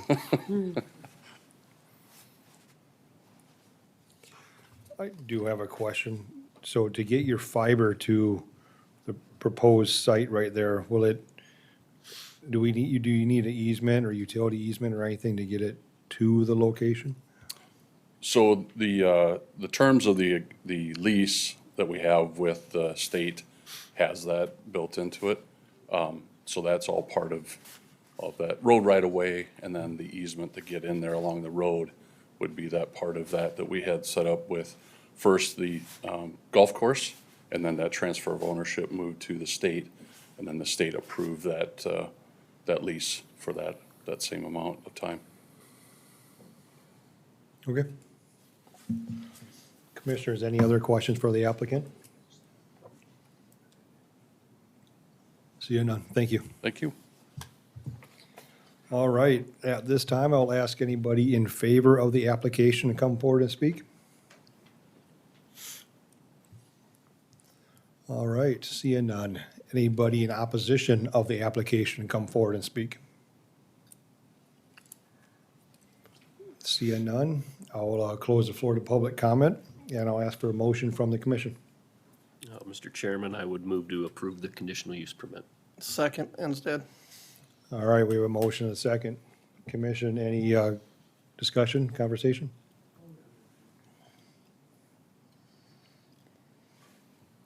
Seeing none, I will do roll call. Commissioner Hogan, Yes. and this is with the, I clarify before we go that far, with the conditions presented. Yes. So So, yeah, motion and a second with the conditions. All right, I'm sorry. Commissioner Hogan, Yes. Commissioner Johnson, Yes. Commissioner Ensted, Yes. Commissioner Green, Yes. Commissioner Scott, Yes. Commissioner Jungley is also a yes. There we go. All right, Mr. Brown. Item number 3, please. Okay, thank you. So this next item is an application for a conditional use permit for an oversized accessory building and then also stabling of horses on the property. So the applicant is Shelby Inman and the owners are Chris and Shalise Vinson. Location is about 0.74 miles be east of the city of Lenox. Subject parcel is 9.97 acres in size. As you can see, the subject parcel is zoned rural residential, as is the adjoining parcel to the east. And if you recall, the reason we rezoned it to rural residential, not we, this was done before this board and myself, was to allow building eligibility on the property. So there would not have been a building eligibility on this property without the subject rezone. Proposal again is for a structure on the property, which will be located to the north of essentially the property, will be to the north and to the center of the property, which will be utilized for an accessory building over 1,500 square feet. It's about 1,632 square feet. And it's for the stabling of horses on the property. Little bit of reminder. I'm sorry, there's some noise in the background. There's some, as a reminder, in the rural residential district, you're not allowed to have agriculture on the property, so you can't have horses or any type of livestock on the property. So in order to enable that, we do allow stabling of horses by conditional use permit in that district. So staff did analyze the application, has been in contact with the applicant, and did identify that this application is consistent with the standards in the zoning ordinance, and identified that there would be 6 conditions for that request. The applicant, I believe, is out of, or the owner is out of state. The applicant works for the owner, and I believe that she's not going to be here as well tonight. And so I believe that Corey's going to help with that one. With that, I'd be happy to answer any questions that you have for staff at this time. Thank you, Mr. Brown. Yep. Commissioners, any questions for staff?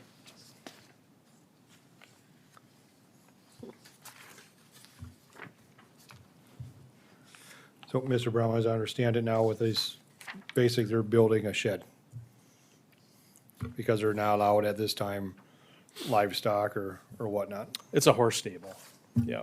And so it's an accessory building. So also in the rural residential district, any structure, accessory structure over 1,500 square feet does require a conditional use permit because of the rural residential zoning.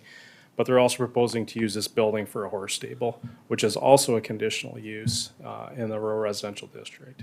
But again, any rural residential zone property in the county is not allowed to have agriculture on the property or livestock on the property without a conditional use permit for the stabling of horses. Okay? So those will be following this at some point, the conditional use? It's both right now, tonight. Oh, okay, that's all in Yep. here. I got, Yep. okay, sorry. Yeah. It's combined. It's a combined conditional use permit request. Yes. Thank you. Yep. All right. I ask the applicant or the representative to come forward, please. You again? Yep. Corey Grunwald, 27404 470th Avenue. And I'm just here on behalf of the property owners on it, on getting it switched over to the, getting the conditional use approved for their horses. All right. Commissioners, their any questions for the applicant? These are their own personal horses? Correct. They're not stabling them for somebody else? No, nope, they are all their personal horses. Boarding, I Yep. guess you'd say. Yeah, they're not boarding other people's horses or training. She just has, I want to say it's like 6 horses, I think.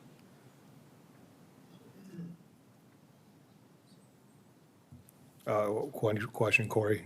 Do you ever think about maybe getting some legal behind your name, you know, every time you're up here in front of us and all that? I mean, you could ask additional fee, you know, for going through your building permits and all that?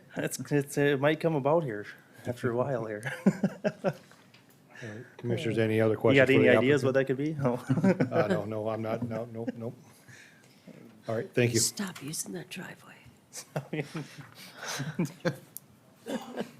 Okay, thank you, Corey. Not a problem. At this time, I will ask anybody in favor of the application come forward and speak.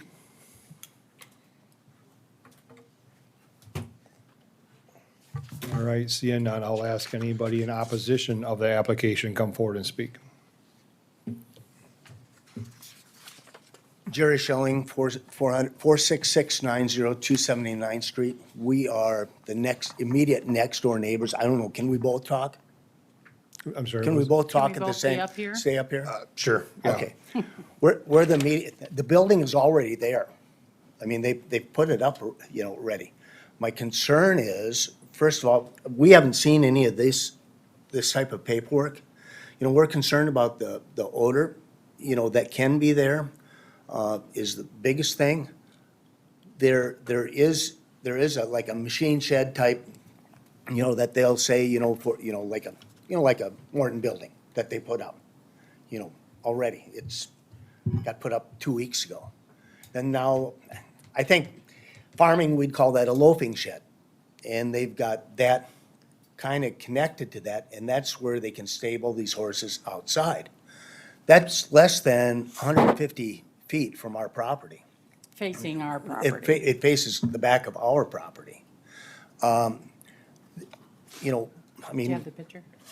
We've got a picture of what the building is. There's a projector about where the mouse is right there. You can lay Okay. it there, and then the camera will show it on the screen. We have to be smarter than that. Oh, Oh, Okay, how sorry. about that?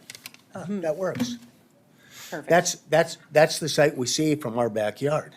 Lincoln County has gone through and, reappraised properties. I got a 38% increase in my property.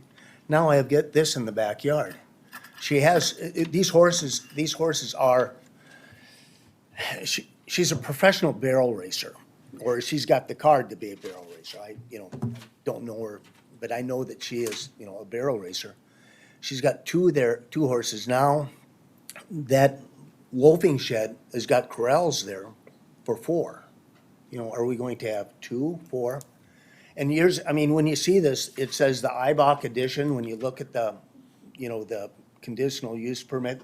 I was here 17 years ago when Tim Ibach, he came, and I thought he's had two housing eligibilities. There was going to be a house possibly in the backyard. Well, now, he built the house in the front yard, and we're going to have this in our backyard. I have no problem, if that'd be housed, because we live out in the country. I mean, there are things we do in the country, that I couldn't do if I was in Lennox. That's why I'm in the country. If I wanted to shoot clay pigeons off my backyard, I can. I can't do that with 2 horses that are valued at over $100,000 apiece. I would think that somebody would have been here before. The fence was put up, the tree grove was taken down, 2 buildings were put up, Aren't they and- supposed to get the permit before they put up the building? Isn't that Isn't the re- typically isn't- how it isn't- happens? isn't that- Am isn't I, that- am I, am I Isn't that the incorrect? reason why we come in and say, I want to build a building, We do have a permit.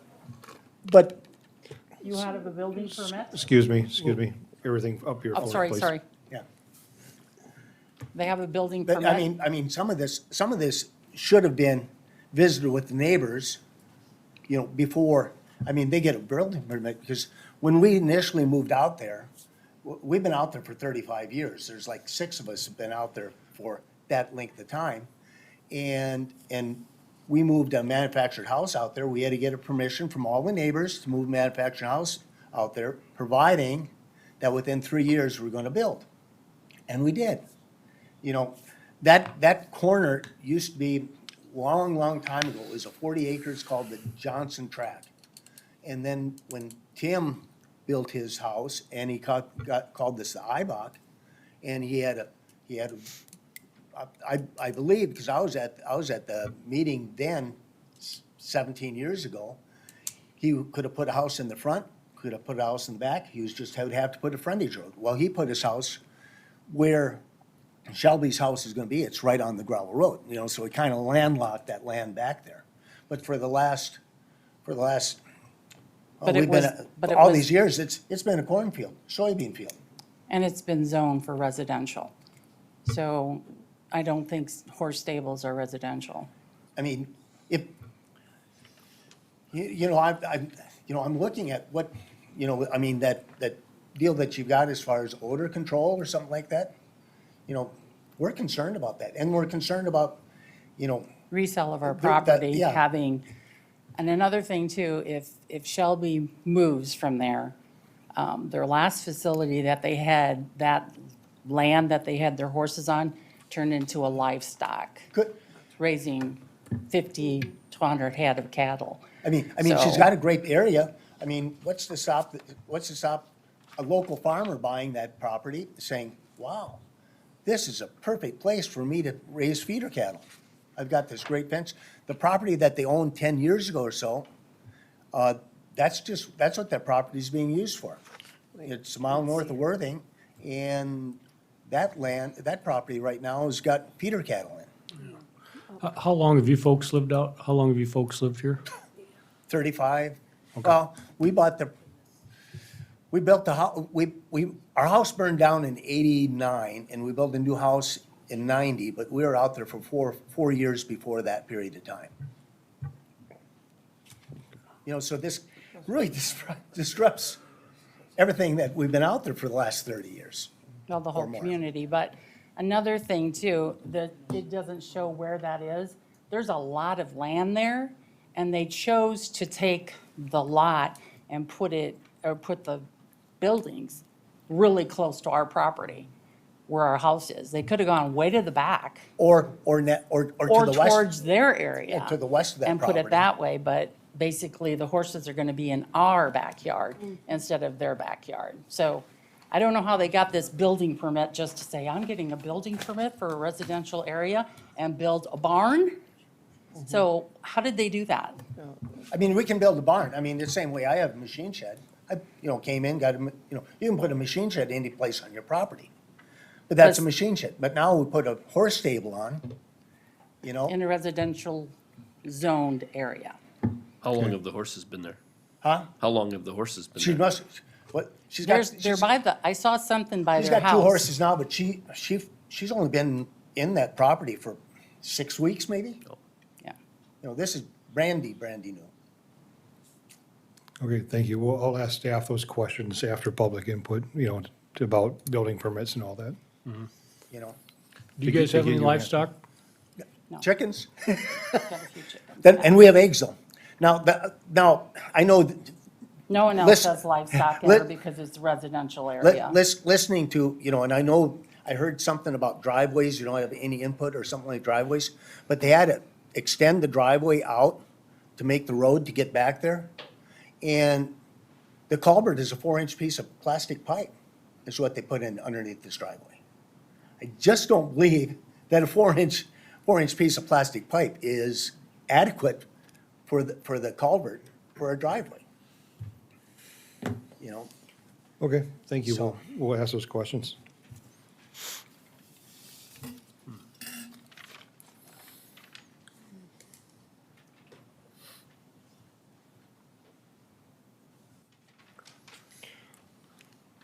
All right, anybody else in opposition of the application?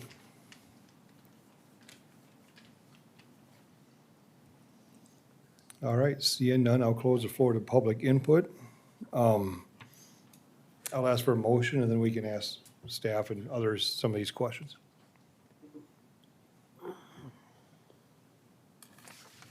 Mr. Chairman, I'll make a motion to approve for discussion.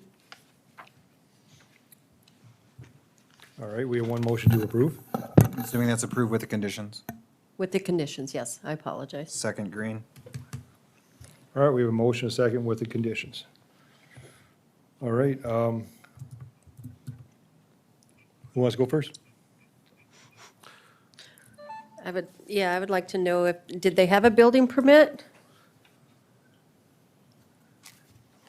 Mr. Brown? Yes, they have a building permit for an accessory building, not for a stable, which is what would be approved tonight. Okay. Now, again, the benefit of having a public hearing is we hear from the neighbors. Right. And so now as part of your analysis, you have to determine if this is appropriate for the area. And so we made it clear to the applicant that it was no guarantee that the stable would be approved. So that's part of your condition. And so if there is concern amongst the board, that's something that could be denied if you feel the conditions aren't there. Or you can add additional conditions to hopefully, that would make the situation, agreeable with the neighbors. But what I would say again too is that, again, no livestock's allowed, no chickens, no goats, no nothing in a rural residential district. And so it does, the only thing that is allowed is horses if there is an approved stable permit in that district.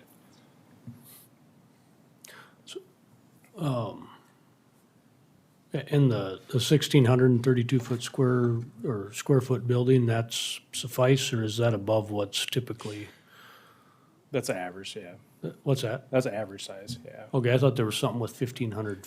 Yes, so what's permitted is 1,500 square feet. So as Okay. part of the condition, you would approve the oversized building as well. So is the current building permit that you've approved? 1,500, yeah. And that's what the building is right Well, now? Well, we'll have to look at that. But the other issue is the loafing sheds. The loafing sheds that were built out there, those are below a building permit threshold. So those did not require a building permit. But we don't know for sure if. I don't know what from the picture what was there or not, so. But the current building, we don't know if that's 1,500 or bigger? Well, my understanding is 1,500, but we'll have to investigate that, so, yeah. But, so that's up to you if you approve it tonight or not approve it tonight. With the density of houses that are in that area within the county, how many different approved horse stabling operations do we have in an area of that density? Is it common? Is it uncommon? This particular area is, I mean, there's agricultural around here that has different livestock and things like that. This one, I don't believe we've ever had one that was this type of a situation. We have approved them of what I would call a true rural residential Right. development. Yeah, there's probably at least one that I can think of up by Lake Alvin that we've approved within the last few years. I remember that. I remember her getting horses. Mr. Chairman, Yes. I just want to clarify a question, Toby. But by measures of our planning and zoning as requirements and our comprehensive plan, the staff analysis is that it meets that. Yes, as conditioned, but, you know, based on what I've heard tonight is that you might want to put a limit on the number of horses. There would be an additional condition that you could add. Okay, thank you. Yep.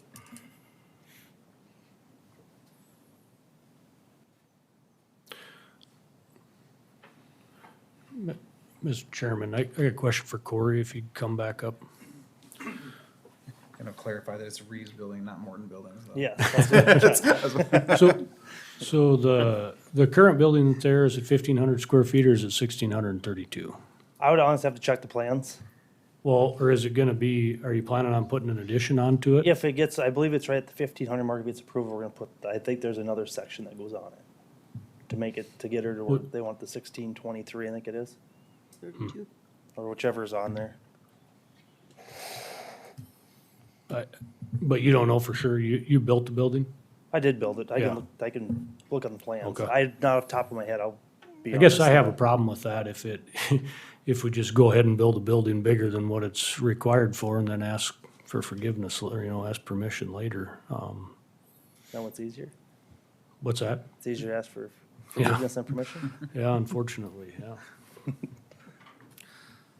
But I will say that one caught me off guard, so I apologize for that. Okay, thanks. Yep.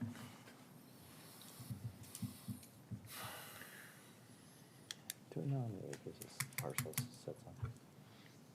What's that? Do we know how many acres this parcel is? 9 point something. Thank you. And Toby, just to clarify, if it was approved, I mean, down the road, you couldn't put cows in there, feeder cattle, or anything like that. It's just for, the condition would be just for horses, correct? That's the only thing allowed, correct? And we could add a condition to limit the number of horses. Yep. Yes. Which I think would be a good idea. Can I say something? Mr. Chairman. She would like to know she can say something. Could I say something? Uh, Oh, if not, If there's a particular question, otherwise input's already been done, but if there's a particular question for this couple, we could. If anybody has a question.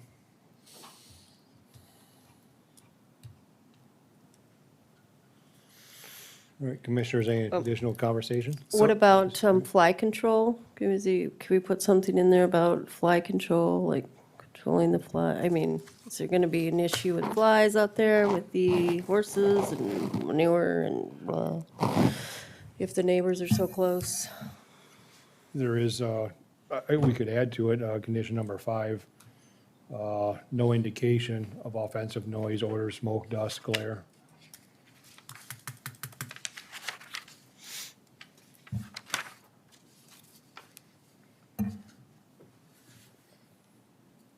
So is there any specific fencing requirements that they have at all, Toby, based on when we go through and if you approve something like this? Are there fencing regulations as far as making sure that they don't get on your property and make sure that it's? There's 0 standards. It's just it has to be private horses is the only standard that's in the ordinance. Yeah, they couldn't board horses or other Right. people's or Yeah, make a it's not profit. specified, no commercial. Right. But is there, like with the fencing, is it, like in some of these, when we, for, the barriers, well, is it, is it just a barbed wire fence or is it required to have some type of paneled fence up there so it kind of blocks the? Yeah, and apparently there's no standards, so. Yeah. Hold on, go ahead. And then how do you determine, I guess if you put a condition on number of horses, right, what's a horse density that is, and And then my question would be with that is that can be on there, or is that permanent ones where if somebody comes to town and they have, she's a barrel racer and her friend comes to town and they got 4 there for a weekend and they're only able to have 2. What's the, is it 2 permanent ones or is it 2 total or whatever number we choose? That's a maximum, or is there, or if she has, I wouldn't think that. has a colt or something that, would. I wouldn't think that would get to the level of commercial, though, if a friend had some horses there, but, having a colt, I think you start to have a little bit different conversation. I was told by the applicant that they were 2, but Corey stated 6, so I believe you could put a limit at 6. If they want to exceed that, they would have to submit a request to amend the conditional use permit. Well, that's a big difference between 2 and 6, I guess Yeah, Yeah. or we could do it at, is that what the applicant asked you? Toby was 2? That's what I was told, yes. So you could do it at 2 and a condition at 2, and if they decide they want more, they can come back to increase their conditional use? do they have to go through this process then? They would. Are they be notified? Yes. Conditional use, you would be notified, yeah. Question for Toby. All right, Toby? So if this is approved, and basically the approval would come for the larger building, and you go out and look at it, and that was done, it was built before it was approved, what's the repercussion for that, or what happens? We'll or- fine them. Do you? Yep. Okay. And if you don't approve it, they'll have to tear it down. Interesting. We've done it before. Okay. So Not often enough, though. not often enough, no. And to be clear, you would have to tear it down to 1,500 square feet, right? So if it was 1,630, you'd have to take 5 feet or 10 feet off of it or whatever to make it a complete structure at under 1,500. Yes. Mm-hmm. Yep.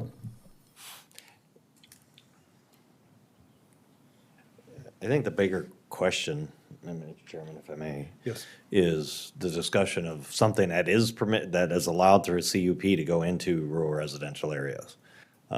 This was heavily debated, some time ago about whether horses are a commercial outfit or if they're a pet or whatever the activity is. It's not much different than people that have a few chickens unfortunately, as it was deemed at that time. I think if they're respectful, they take care of their animals, it won't be an issue. But I think that's the case on any situation. Whether they have dogs, they may not take care of them, then that's not gonna work.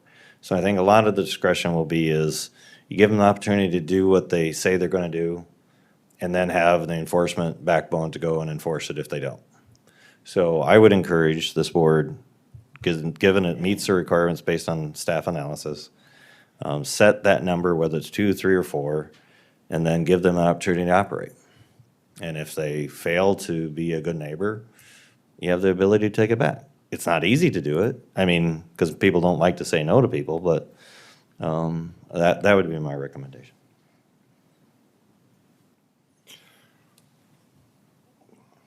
Yeah, if we do set the limit, myself, I mean, I probably wouldn't say less than 4, just for me, just, you got that much property and I mean, you do the horses for a living, you know, I'd say 4, but. Even if they have 4, Mr. Chairman, if they don't take care of them, Right. it's not gonna matter if it's 1 or 4 if they don't take care of them, but if they could have 15 and maybe take care of them wonderfully too. I'm not saying 15, I'm saying 4 probably is a logical number. So, Mr. Chairman, I do have, so procedurally, we have a motion to approve with the conditions as stated.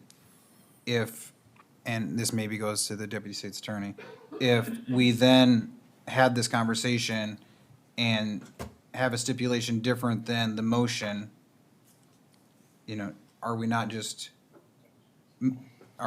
not voting on either yes or no based on the motion as it's been made? You would, if I may, correct me if I'm wrong, counsel, but on the procedurals, it would be a motion to amend the motion, adding the condition. Correct, Commissioner. And then you would vote on that, and then the whole motion after that. Okay.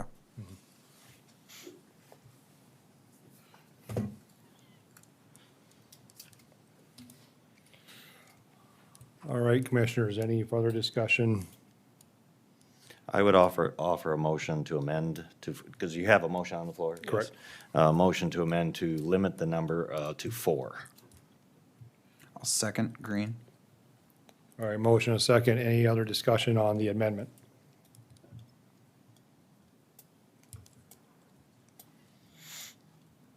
Seeing none. I'll do roll call on the amendment to change condition number. It'd be Or what, add it'd be additional. additional. Add additional Add it? commission, or, yes, limit to 4. But I know there was some discussion about adding to number 5 about the flight control. Was that still being considered, or is that? We could vote on this amendment, and then if there's another amendment that would come forward, we could Okay. do that with flies or whomever would want. All right, so this roll call is to amend it to limit the horses to 4 horses. Yes is to approve, no is to deny. Commissioner Hogan, Yes. Commissioner Johnson, Yes. Commissioner Ensted, Yes. Commissioner Green, Yes. Commissioner Scott, Yes. Commissioner Poppins, Yes. and Commissioner Jungley is also a yes. So now we're going amendment, add amendment number 7 to limit this to 4 horses. All right, now we have the original on the floor unless there's another amendment. And, excuse me, I'd like to amend that number 5 to make sure that we add that fly control, especially being so close to the neighbors. I'll second the motion just for clarity, though. It's that their plan must include some fly control. We're not Yes. specifying what it is, it's just. No, just to make sure. They have to. Yes. Just so they understand they need to clarify that. Yes. All right, thank you.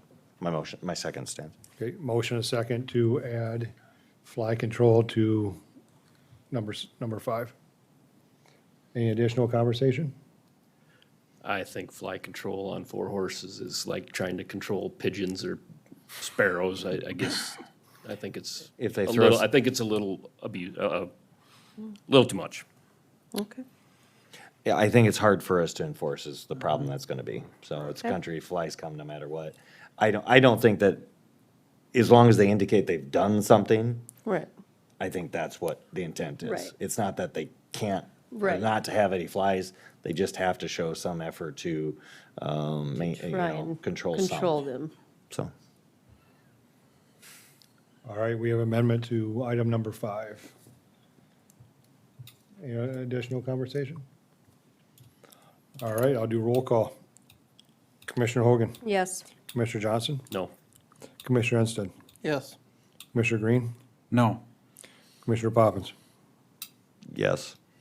and Commissioner Jungling's a no. All right, so that does, Mr. Do I get to vote? You skipped one, Eric.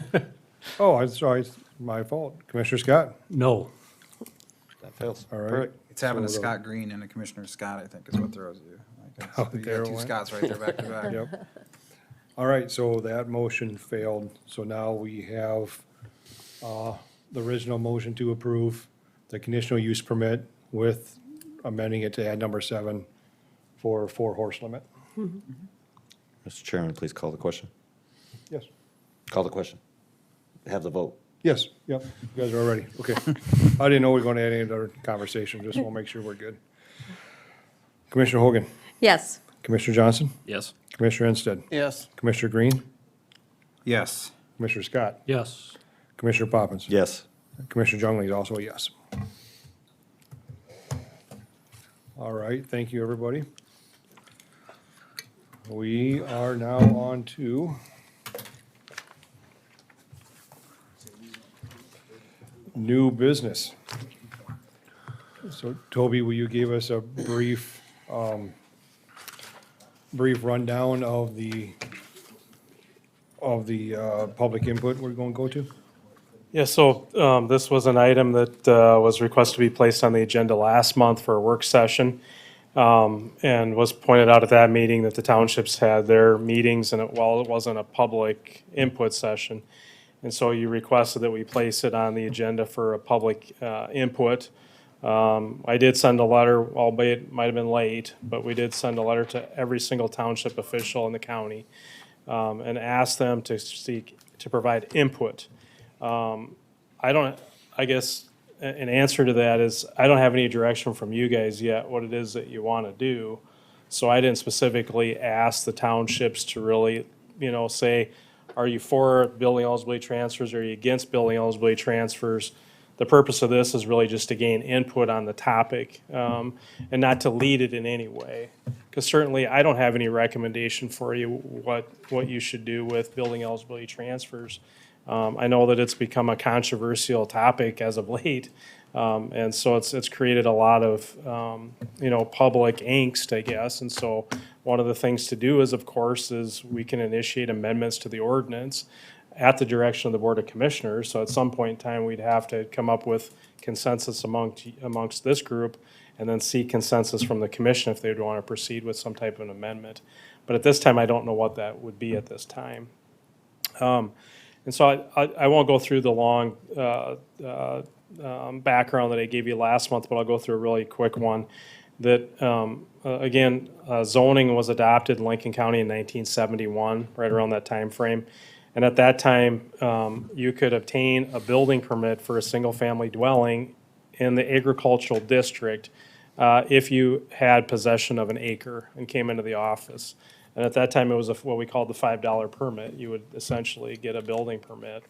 And then I believe somewhere between 1971 and 1995, and we know the issues that are out there, there was a lot of subdivisions that prematurely developed that didn't go through the proper vetting, the proper procedures to do those.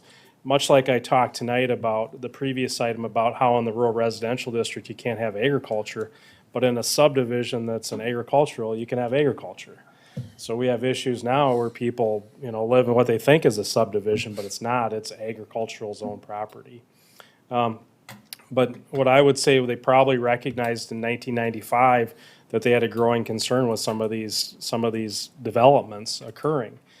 And so in 1995, they adopted density zoning, and density zoning was not new to the neighbor to the north. And the neighbor to the north obtained it from Minnesota. That's where the concept originated. But the concept of density zoning is that you restricted residential development to 1 per quarter. And then And so people say, well, okay, that means you got, there's 4. And the reality is there's not, because at the same time, we essentially grandfathered in any plat or any property that was, had a parcel at that time. And so a lot of people say, again, there's 5 or there's 6 or something like that.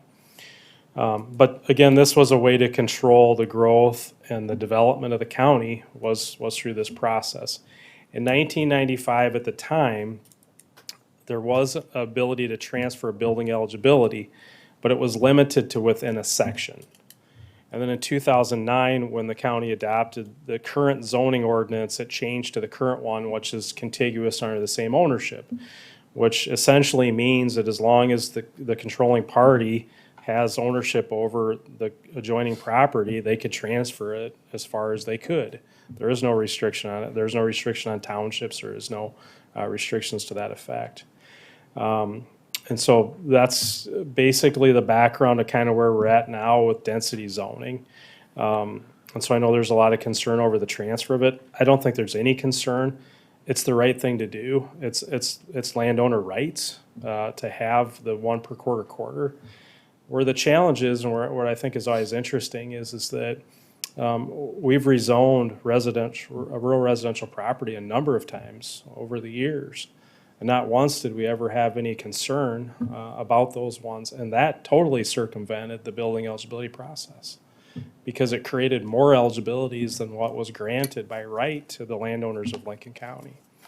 But in saying that, but I also want to kind of address a couple other issues too, is I think, and we did send letters to all the townships, and I did talk to a number of them on the phone, encourage them to come tonight to provide you input.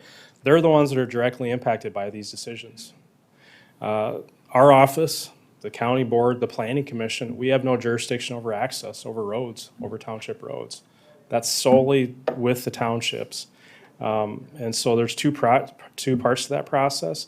The first being when a property is platted, the plat requires by state law that there would be a signature by the appropriate road authority on there. Our office doesn't entertain those. We require that the minute the plat is filed in our office, that it has to have the township signature on the plat before we entertain it. And so, and that's become a very big issue with adjoining townships, because we don't have any record in our office of we have record of who owns, where the property ownership is, where the township resides.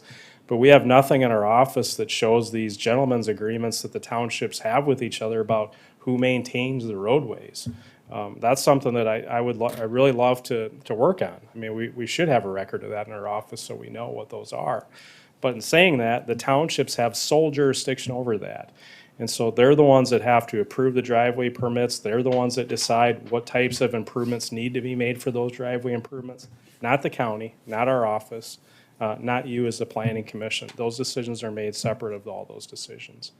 And so that's, one issue I want to address. The other is that the subdivision ordinance requires so subdivision is split into 2 lots, but in the ordinance, we have a provision for a minor plat. And a minor plat is to allow the transfer of ownership and to allow minor development of property. And that requirement is that any plat that's filed in our office that's greater than 3 lots, it does trigger a subdivision plan.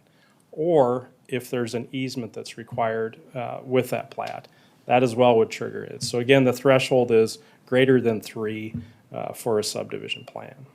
But with that. Do they have to be touching? No, the plat. No. A plat. When the What's that? plat's filed, if there's 3 on it or more than 3, then it triggers the subdivision plan.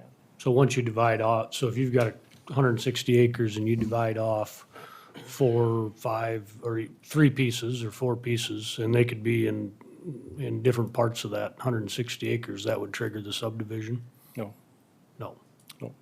And that's a flaw. What's that? That's a flaw.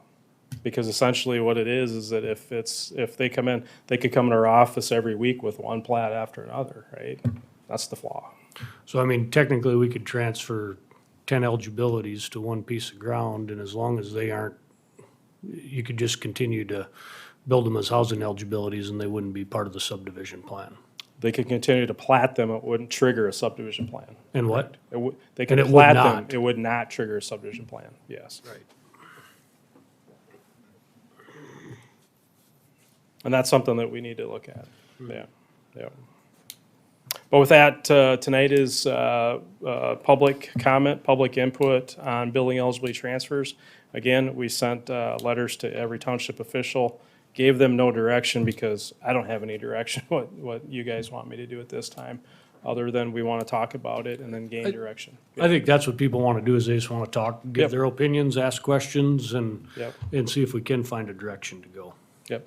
Any If questions for any me? at all. Yeah, I agree. We have our thoughts on it as a board, but, I mean, it affects all the Yep. landowners and all that, so that's who we want to hear from. Yep. Okay, thank you.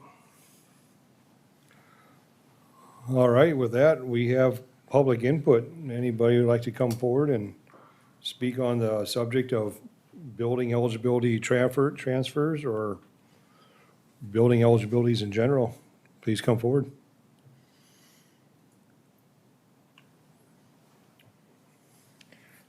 I do have a letter to read. I'll throw that out at some point. No, go ahead. You're already up. Oh, I don't want, too many steps. Just- Anthony James Ventura, 47763 292nd Street, Hudson, South Dakota, 57034. When you guys gave the landowners and stripped them of all their other housing eligibilities and gave them 4, it's supposed to be a lot of record which is protected. And so that should be from the property line. The other thing is you've monetized these. So Lincoln County has given a monetized right to these citizens. And so when you're talking about stopping a transfer or an eligibility or bringing it somewhere else, you're restricting their rights. And so it's almost like a zoning issue, but it's almost like the red line zoning that the government used to do in the 50s towards people and citizens. So I encourage you to look at it maybe protecting from the property rights. And I also say once that is sold, then that 40 acres loses that lot of record for measurement. So that's one way to protect the family farms that are generational, 160 acres with 4 parcels. But you've given us 4 parcels to build on. We don't need to be a subdivision, and I don't find that as a loophole. I find that as a gift that has been given by the commissioners. And so to take that back, you should pay the citizens and refund them all that money, which is about, what, $150,000 right now, Mike Poppins, per eligibility? Yeah, so, I mean, we'll take that in cash. But I mean, that's the problem, is you've created a right for the citizens, and you have to respect that. And the other thing is, you gotta look at your 2005 to 2025 ordinance. It states very specifically how the progression is supposed to go. And so you're not supposed to have subdivisions till the city's supposed to take it over. The more the county grows, the more you're supposed to build 4 houses per quarter.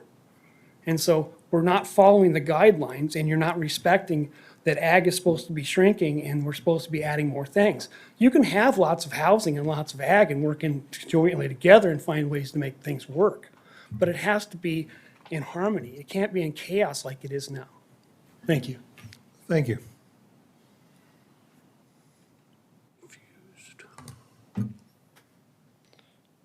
All right, sorry, a couple notes here. Anybody else would like to speak on the subject of housing eligibilities?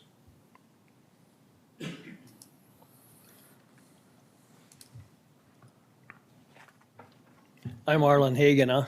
My address is 28418 467th Avenue in Lincoln County. In Grant Township, I'm on the Grant Township Board, as is Bill Beck, who's with me. I got this letter this afternoon at 4 o'clock about the meeting tonight.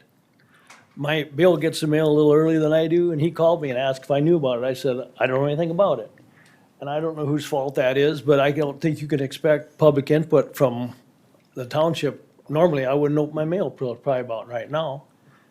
So I don't think that you can call this public input on a hearing like this. A couple other things, just comments. From what I've heard going on tonight, I've never been to one of these meetings before. But it seems like they're maybe treading thin ice when you're permitting things or passing things, when you're not very many definite answers that I'm hearing, or people who know what is really going on. For one thing, we have a quarter in Grant Township that has 5 housing eligibilities on it. It has 1 house, 40 acres is separated off in different ownership, has 1 eligibility. The remaining acres, was allowed 3 housing eligibilities this year, and they've been sold. And driveways are in, they're on a county road, so the township wasn't contacted at all. We asked that question, and planning and zoning said they knew about it, but they had some answer for how that could happen, but Mike, I guess I didn't come prepared to make any comments, but, I think you have to give due notice to the townships if you wanna have some input from them. Cause, we are beginning to work on a plan. If this happens, in my case, we've got 4 contiguous quarters. We could transfer 16 housing eligibilities along Highway 18 or on one of the township roads, whatever we would choose, from what I hear. And if we separate them by a little bit, we've checked the box. So that's all my comments. I don't think you want to consider this a public input or the last time you want to have public input, because my guess is most of the township boards don't know anything about it. I certainly didn't get a call. I don't know who did get called, but that's my comment. Thank you. Thanks, Arlen. Marlon. Excuse me, Marlon? Arlen. Arlen, sorry, Arlen. Do you have could you come back up? I've got a question for you, please. Do you have a recommendation, I know you weren't 100% prepared, but that one, you said there's 5 housing eligibilities there. Would you have a suggestion for us of how to? Well, I don't know how that could happen. For one thing, there's 40 acres taken off that quarter. Another acreage is 10 acres off, so that's 30 off 160, that's 130 left. You can't get, 40 off, you got me flustered here. 50 acres off Math, don't worry 160, about leaves math. 110 acres, was allowed 3 housing eligibilities. Okay. What do you guys feel? I mean, just as a township of the concentration of housing eligibility, I mean, do you feel it puts a strain on your township Well, infrastructure? it does. or- We've decided, we've just started talking about this as a township board, because the county has some stipulations on driveway spacing from corners and distance between driveways and so forth. And, of course, that's generally for a blacktop highway, which would not necessarily have to be the same numbers as we would have to use on a gravel road, because the speeds are different, speed limits, speed traveled is different speed. So I can't say we've got any recommendations right now, but. But you're talking about it. We're and talking you- about it, you yeah, see and it. I wouldn't want to stand up here and say that I'm representing the townships in Lincoln County.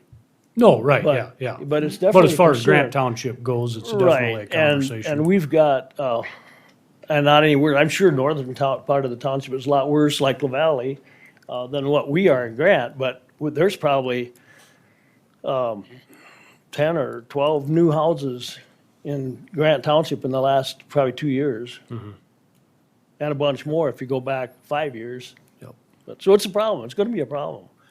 And I would just recommend that, you can see I've been around a little while, that you make sure you got your regulations set before you pass things that you wish you hadn't. Right. I think Arlen, what was intended by this is just to start the conversation. Yeah. Nothing, no actions coming from this, Yeah. other than to carry on conversation. Identify if there is a reason that needs to go into further discussion, if there are problems that townships believe need to get addressed, because it hasn't. Fortunately, an application came in that stirred some comment. Before, we probably wouldn't spend 2 minutes on a building eligibility move. Mhm. So that is one good thing that has come out of this. We've got townships, that are willing to now come up and say, hey, we've got some things that we gotta talk about. So there's gonna have to be, if this committee decides through, and with staff, to send it back to the commission, because it'll end up having to come from the commissioners, to direct that we change the rules, and then we'd ask this board and staff to work through it and find out what needs to get changed and how we should change it.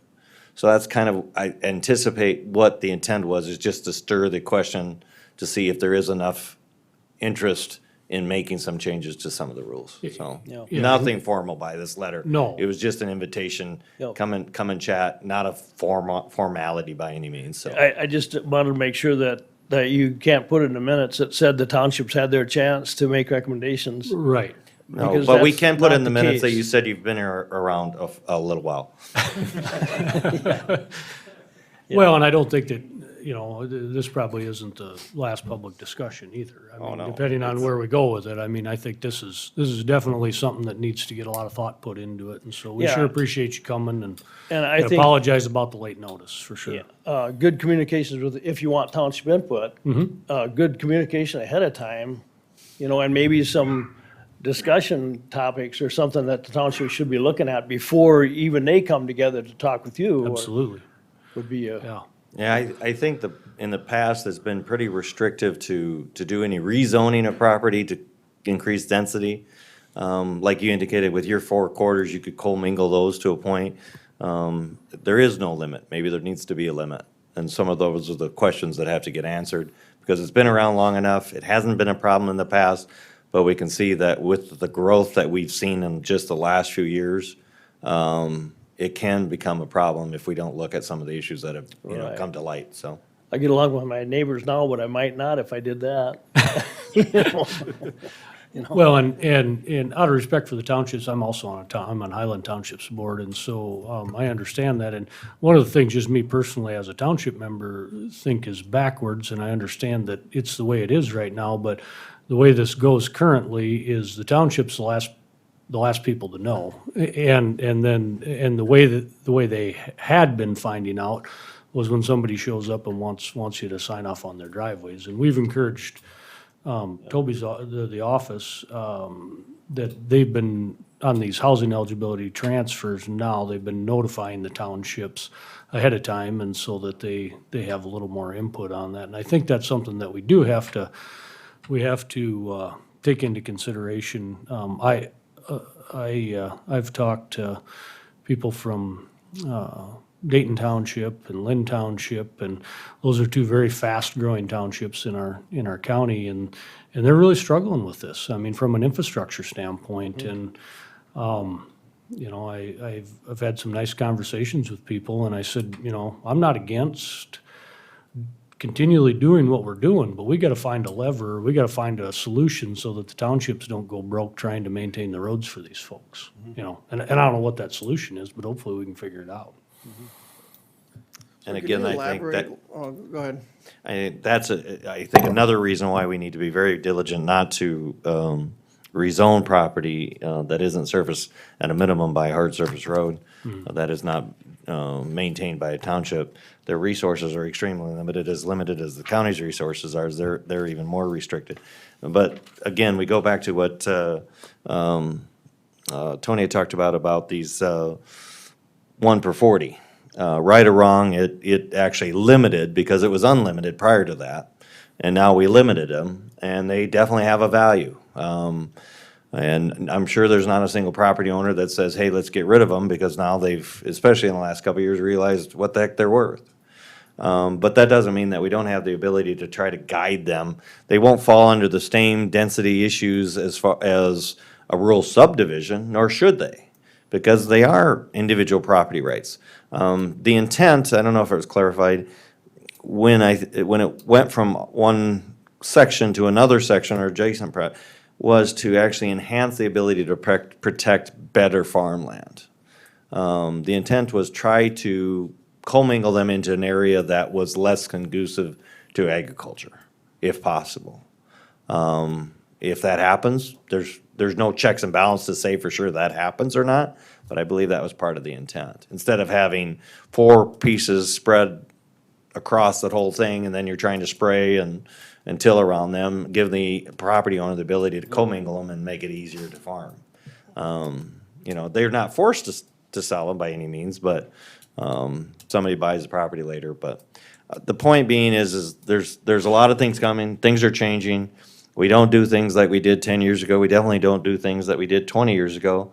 And the townships now, as growth is coming, the responsibility to be part of the discussion is to also then get us kind of a preset checklist in their own way of what does that driveway have to be, what other conditions or issues have to be raised and looked at, and be prepared. Because too many times over the recent past, questions get answered and there's no way of answering because they hadn't had that opportunity to think about it. Now we're asking, let's think about it so we can be prepared when somebody comes in for something, so. Thank you, Mr. Chairman. All right, any, No, I interrupted. He had something to say. I'm sorry. oh, I'm sorry, Colin. No, I was just asking from the township of, when they talk about access to the roads, like it says on the last one here, number 5, by the appropriate granting entity for access onto a public road. So is there a certain, and I know there's a distance setback from the intersections, but is there, will they have to be so far apart, or, on these township roads, or is it from, do all the townships have the same requirements? It's just based off that township, or that specific road? Based off the individual townships, correct. And that's one place we need to start too, is, if you go to Dayton Township as they're growing, they've, what I understand, they've put in La Valley, I believe, has to like a driveway permitting process. They've adopted the Lincoln County Highway Department's, driveway, process. We haven't done that at Highland, and I talked to the folks at Lynn, they haven't done that. But those are things maybe at a township level that need to happen, and these conversations need to be happened at that levels. And then once, hopefully, they get the things set how they want them in their townships, then they can communicate that back to Mr. Brown's office, so that when somebody comes in and wants to do that, they can say, well, this is what the township's gonna require you to wanna do. And that might be different in Highland Township than it is in Springdale, And that's the beauty of the townships, they don't have to all do the same thing. So we do require, before we issue a building permit, that started the first of the year, is that we don't issue a building permit until we get authorization from the township. Like Commissioner Scott said, is that there's some that are more informal than other townships. There are some townships that say, hey, go fly a kite, you're not gonna tell us what to do, but no, we're not gonna issue building permits until we get some verbal. I'd rather see it in writing from the township. Some are still giving us verbal, but we do need it in writing as far as access has been given to that. But when you're transferring eligibility, we have no location where they're at. It's not till it's platted until we know where the location is. So at that time, that's when the townships sign off on the plat, and they would look at it and see that. But that doesn't circumvent the townships, and they still should have a driveway access permit in addition to that locational permit or locational sign off that they're giving on the plats.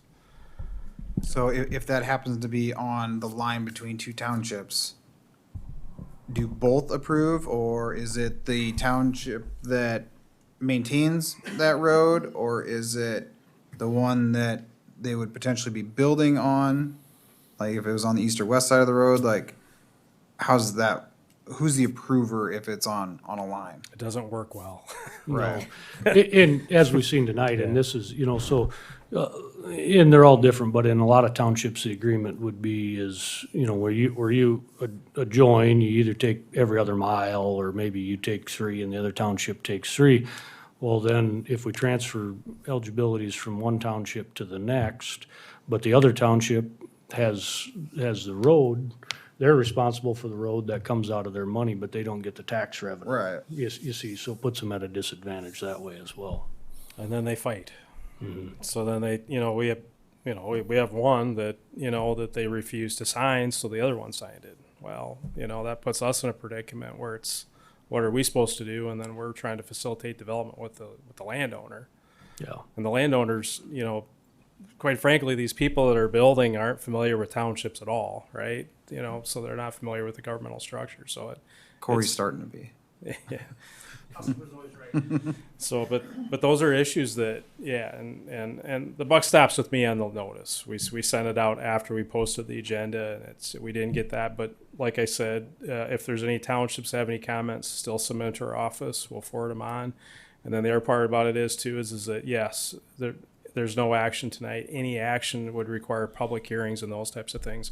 But if anything, I'm proud that we've engaged the townships, because that's something that we need to do. This is critically important to them and to us as partners in this thing.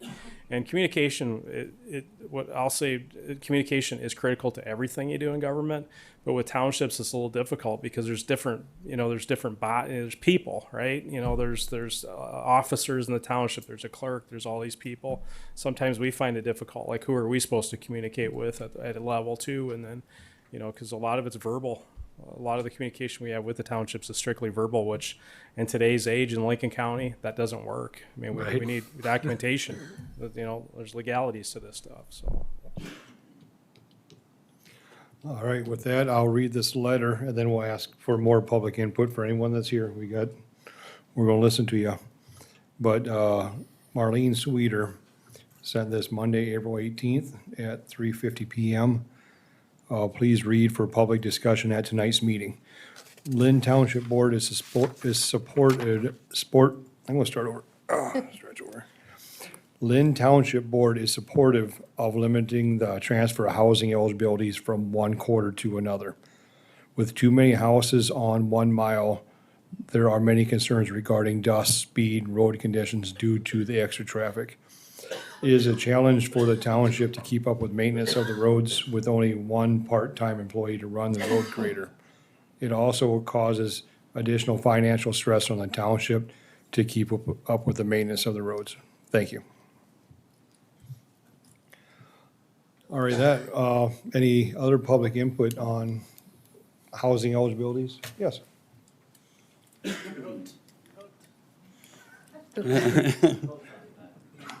What's that? Uh-oh, come along for the ride. My name is Galen Smet. I live at 27386 471st Avenue, Harrisburg, South Dakota. My question is like the clarity between subdivision and your eligibilities. I mean, they say after 3, you're a subdivision, but every quarter has 4. So technically, every quarter is gonna be a subdivision. I mean, the way I understand it, the way it's read. If I may. Yep. Mr. Thomas. Unfortunately, I've served here, and a lot of people agree with that too long, so I've probably read this thing a few dozen times. So when we talk about commingling of those eligibilities, if we move all 4 of them into the same vicinity, and touching is the determination, and even if we move them all at once, if we move them one at a time, it doesn't strike the subdivision plan. I think it's a flaw that we do need to look at and clarify so that we don't have that situation. I don't think anybody that I've been aware of has abused that situation currently. But there is a loophole in it. But the intent was if someone took those 4, stuck them all in the same spot, in essence, then it would be strike that it needs to follow the subdivision requirements. Although it's not a rural subdivision, it is still have the guidelines because they get condensed. So it is one of the things I think that would need to be clarified if we open up the discussion on moving of eligibilities. So is that clear enough? So, yeah, no. So, So, Galen, yes and no. Basically, if they're not touching those It's plats. not even that. Then, yeah, those 4. Yeah. It's not even that, if they do it one at a time. If they do it one at a time, or if they do them all at once and they're not touching, then it is not considered. So if they subdivision. move, like, for instance, the case where we're moving Yeah. 4, so does that is If I put them subdivision? all in that same spot, that would strike the requirement. So now if I scattered them across La Valley 7, then it wouldn't. And if I moved, now if I move one at a time and platted that, it wouldn't. So I think that circumvents what the intent was, but there is a loophole in there, and I recognize that, and it needs to get addressed. But Correct. technically, if you were to move all 4 and just plat them individually, It still doesn't. it still doesn't meet the, No. meet the test. You still Yeah. won't be Right. sub. No. So then there's 3 already, so those are at the max then. In that spot, yeah. Now, again, I could even, if I moved one, it still wouldn't. If I moved and platted only one, or if my family decided to plat one, it's still in it. So there's still a loophole in there.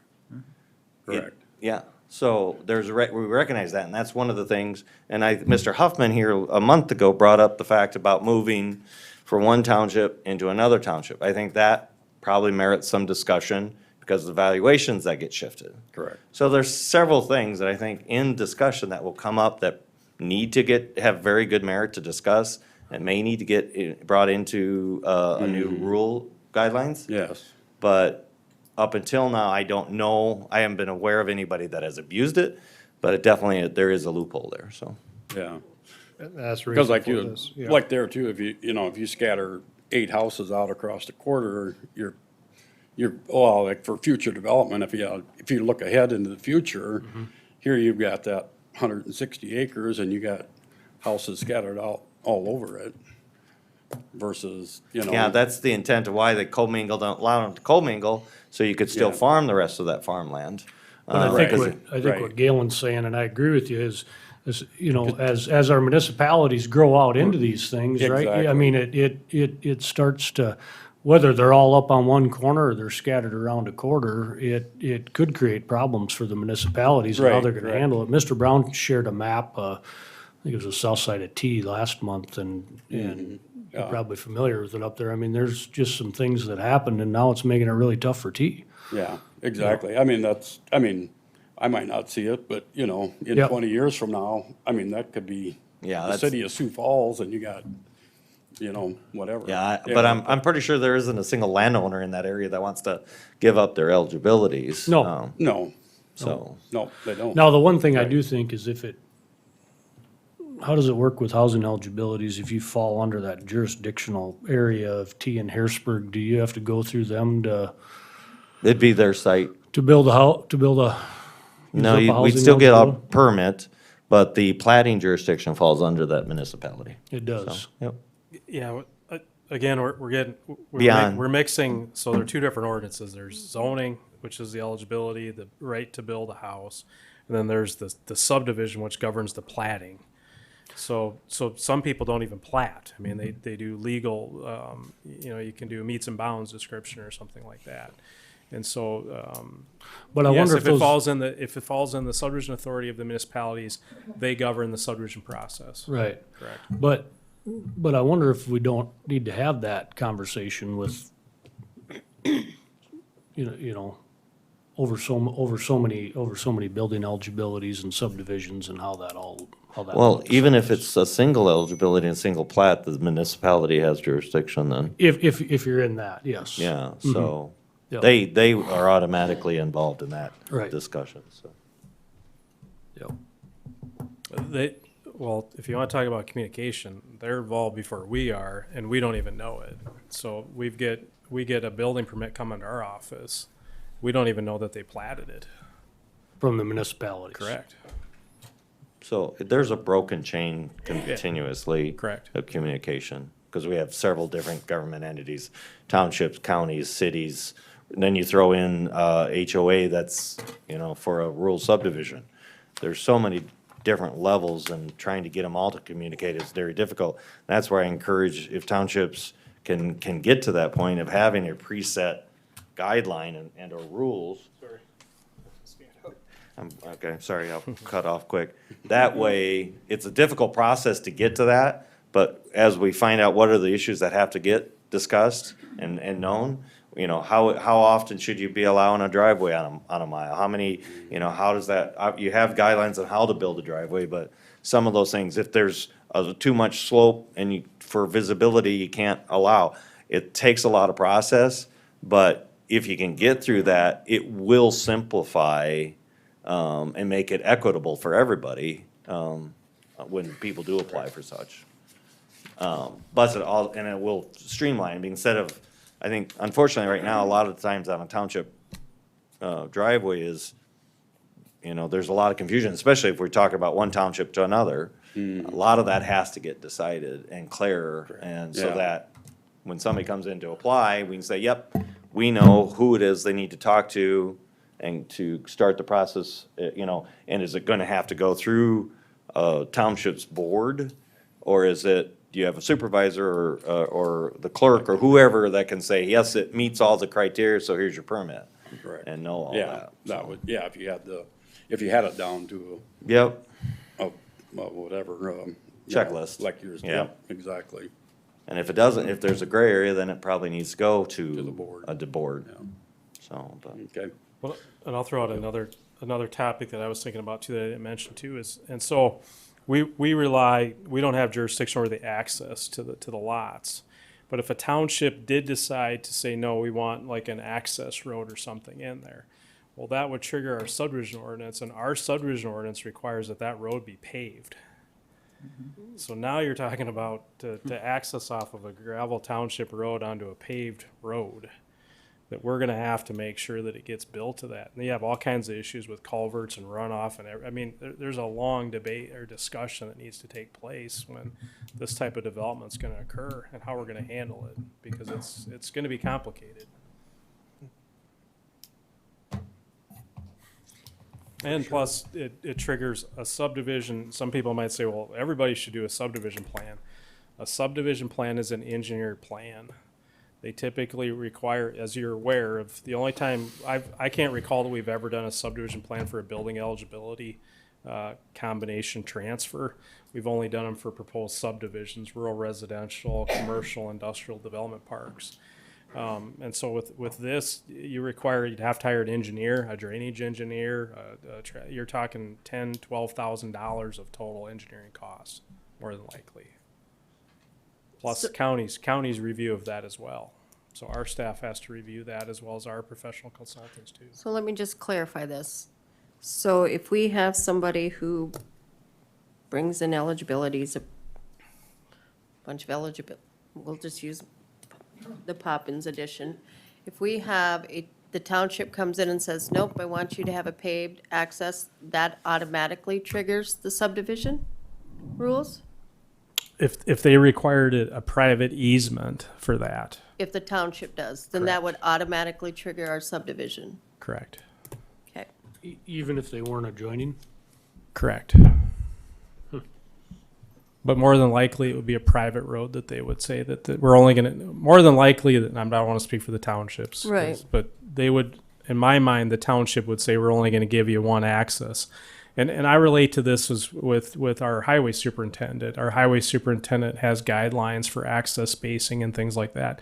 And this isn't something that he made up. This is standard, safety standards that are in place for that. But he typically requires there to be one access point for that. And so we typically try to get 2 access points for safety, emergency management, and things like that. Right.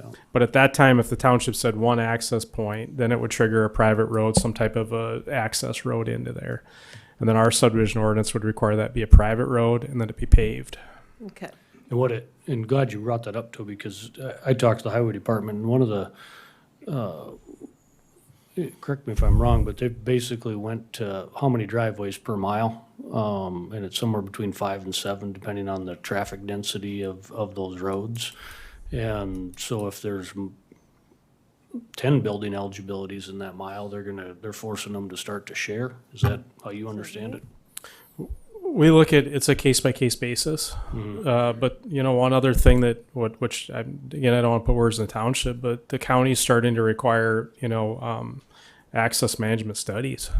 So we require the developer, which is the developer to secure an engineer, and they would do a traffic impact study. Yep. And is really, when we're looking at some of these, it's probably something the township should look at too. Well, just for clarity on that comment, it's typically on situations where there's going to be business traffic or a substantial rural subdivision that's going to impact the area substantially. I don't, 30 houses or something like that. Yeah, where they're, onto a road that makes a huge impact. If you've got, and I'm gonna use my example here, my family's 2 properties, those eligibilities are all there. It's not creating more housing eligibilities. It's shifting them by a half a mile from one parcel, at most a half mile from one parcel to another. And they could still, even without moving them, still be all off the same road. So again, it could be case by case. It may merit, and I don't know if it's just strictly gonna be a staff discretion or how that will work, but if there deems that there's a safety issue and it needs to get evaluated, then it probably should get evaluated.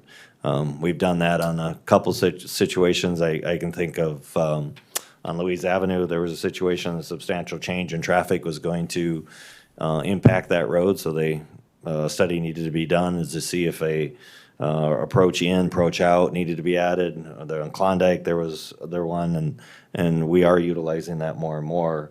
And it is an extremely useful tool because we're impacting, and not to say people don't drive 100 miles on a gravel road. So any township supervisor knows that people drive 100 miles an hour on the road, on the gravel road, whether or not. But traffic on the highway typically is higher and the speeds are faster. But there may be a situation that, especially if there's going to be a situation where there's a change of use to commercial onto a township road, I believe that merits having to have an evaluation. So, Yeah, to clarify, I don't have any jurisdiction over it. Yep. The highway superintendent has it over the county roads, the state has it over the state roads, the townships have it at the township roads. But I would recommend, and I do recommend, that any change of use should have a traffic impact study, especially for speed and especially for safety concerns with them. Yeah, and that's the way it was explained to me today when I talked to those Yep. guys, is that the reason to limit the approaches coming out onto the county highways from a safety standpoint. So instead of having to watch 15 driveways in a mile, there's 5, right? And so instead of 15 cars coming out at once, maybe there's only a chance for 5. Yep. All right, any other public input that would like to speak on this one? I'm gonna make the sheriff give me a speeding ticket next time he sees me. We're gonna keep going here, but, he Corey, probably wants to go home. We do your name Oh, and all sorry. that official stuff. So, I don't know how to. you like- still gotta say your name. Corey Gronwald. But Address. I build all over the county, and it seems like I have the most troubles in Lincoln County with approvals and how things go. I'm asking, have you guys ever reached out to like different like counties? I mean, I'm gonna point out Dan Kessler's Minnehaha County. Like, there's a process, like he's got it black and white, like you turn everything in, and Dan tells you what you kind of need to do. Like, I'm not here trying to like bash you guys. There's just a lot of gray areas. I think that Lincoln County's growing, it's starting to get to that point to where, it's growing a little bit faster than anticipated. And I just didn't know if there's ways to reach out to another county or like to ask, I'm gonna put Dan Kessler on the spot. As much as I don't like the guy as an inspector, knows his stuff and everything's black and white. And you go in there, you file your building permit, and it seems like I don't have the issues we have as we do in Lincoln County. And I'm not saying no one's doing their job. I'm just saying, is there any way we could communicate maybe with a bigger county or something to maybe help improve Lincoln County? Oh, Corey, I think you're stepping in and stuff. I think we're very proud of making it not easy. We are growing, so a lot of things that we have to discuss is because we're growing and changing drastically and quickly. Not to say that, and forgive me for taking the mic, but this is one thing I am proud, that it isn't easy.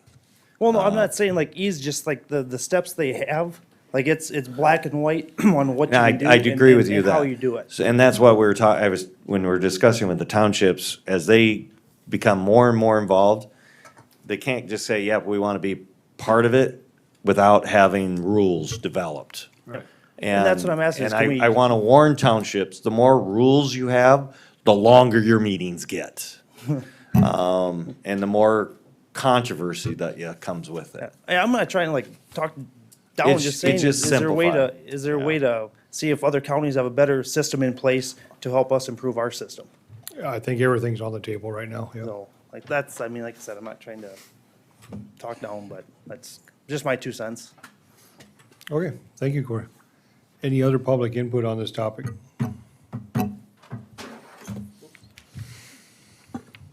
Galen Lems, Canton, South Dakota. Wow, my head is spinning right now. So I just had a few comments.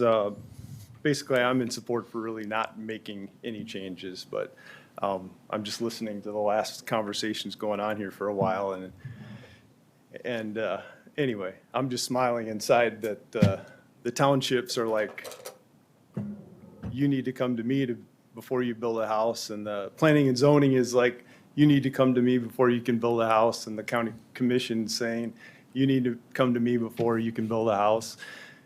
And then a city comes along with a big marker and draws this huge circle around their city and said, you're all out too. We get to decide. And the landowner's going, I think I have a loophole. So it's pretty sad if the only way that you can get something done is to find a loophole. And if it comes to that, if government has that much control over individuals where if they have to find a loophole to try to use their land that they own, then we're operating under some other countries' rules. So anyway, it just kind of struck me as we were going through all of these different scenarios of how everyone needs to have their say in what the individual landowners get to do with their land. So anyway, just a couple comments on the eligibilities. Again, I'd be in support of not making a lot of changes. The rule's been in place for quite some time, and land has been bought and sold based on these rules. I think you said since 2009 is when the last changes were made. And there's significant value in these eligibilities that people own with their land. And changes, just keep in mind that changes will have negative consequences on the land value if you do make changes to limit them. I mean, those are going to be real dollars for landowners at stake. And land is bought and sold for a lot of different reasons. So I'm coming at it from an ag standpoint. Most farmers, if they're going to buy land, they don't want to sell their eligibilities. They want to farm their land. And unfortunately, right now, you might be a farmer that has been waiting a lifetime for that piece of land across the road to come for sale.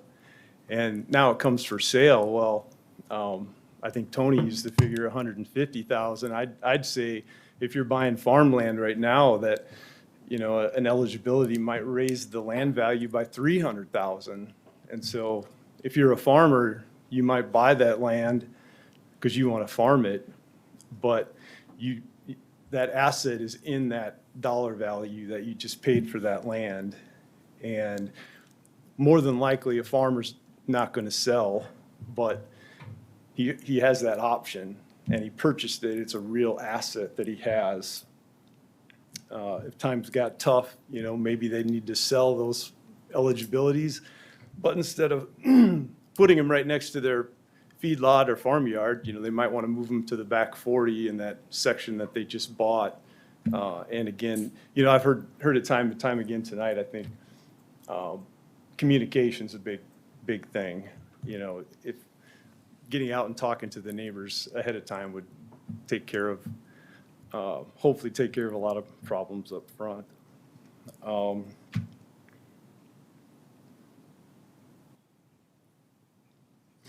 Just a couple positives for moving eligibilities. It saves ag land. If you can cluster those homes together, you can create some big spaces to farm. I know if you're farming and you just plop them here and there around a section, now if you want to spray your crops, you're paying attention to wind direction, and all of a sudden, if you've got them spread out around the section, it's pretty hard to pick a day where the wind's not blowing some direction here in South Dakota. So I think it saves ag land by clustering houses together. Probably less conflict with the right to farm issues. I mean, if you raise livestock, you're spraying, if you've got dust and noise, those types of things are easier to mitigate if there's more houses in one area instead of trying to please everyone spread out around the section. And as far as the townships, I'm not on a township board, but I do know that, it can be a struggle if you get new houses out in the country and those people work in town and you get a snowstorm and they're on the phone, hey, I'm snowed in, I got to get to work. And you might have 3 or 4 miles of road to clear to get all those people out of there, where if you had them clustered in one area, you clear one road and you just made a whole bunch of people happy. you know, and it kind of goes both ways too. I can see, I'd never thought of that before. Transferring an eligibility out of a township to another, you may lose some tax revenue. But some townships might argue that I'd rather lose a few tax dollars than, it costs me more to take care of the road than the revenue I lost in tax dollars, so. So anyway, it'd be my request that you wouldn't make any changes. I think if you take a case-by-case situation and weigh them, I think the process has been working pretty well so far, so thank you very much. Galen, thank you. Just to clarify, you're 100% aware that we're not trying to take away anybody's housing eligibility, Oh, right? yes. Okay, Yeah, no, okay. I know. It's Just just the- part of that, I Yep. got the sense that maybe you thought part of this discussion was that of removing them, the No. current ones that are there, and that's not, I just want everybody to be aware that that's not Yep. part of the discussion. But I do believe that there's many people that have bought a piece of ground strategically. Maybe they didn't need it, but it was for sale, it adjoined their piece of property. And it's like, well, part of their process in buying it, it's like, well, I've got added value here now because I could get some additional building eligibilities. I'd still want to farm that piece of ground, but if I could move them to another, location on that piece and kind of put them together, so I didn't take up all my farming acres. Sure. Farm. Yeah, and I think it'd be interesting to look into that and see what, if there is added value to clustering them and on one piece of ground versus having 4 on 2 pieces of ground across the road from each other or something, it'd be interesting to see what that looks like. I don't know. Yeah. Because you can argue that the same way the other way, is that maybe the people that are buying the housing eligibilities don't want to be the 9th house in the line. You know what I'm saying? Yeah. So, I mean, that can go both ways. I Yeah. think, but Thank And you, I appreciate it. I don't have all the answers either. Yeah, no, You got no, a tough no. job, but anyway, I appreciate your time and listening, so thank you. Thank you. Thank you.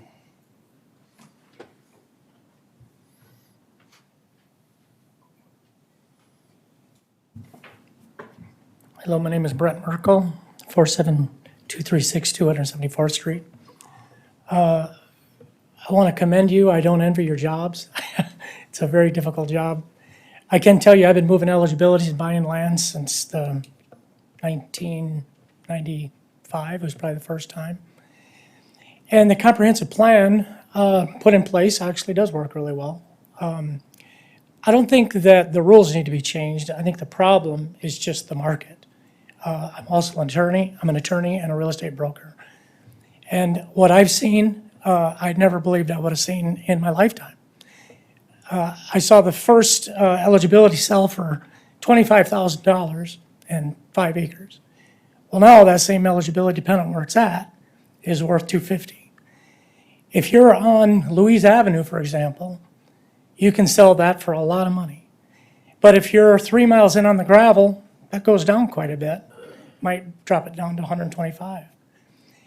And so what I want to do is just encourage you to really keep in mind the private property rights.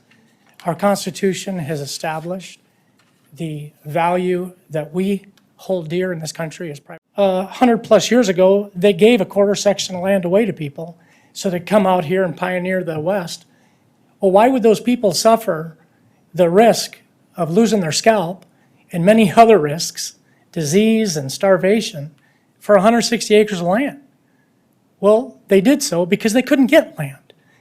It's an amazing opportunity for us here in America to be able to get land. So when we invest in that land and we buy that with our hard-earned dollars, it's really hard for us to see somebody take that right away, or at least to some degree. So I'm going to tell you what I think is important for you to consider. And again, it's not an easy job that you're doing. I would just appreciate it, and all landowners who have eligibility would appreciate it, if you can consider the private property rights. I sat at a sale with some buyers, and we were looking at buying this piece of land.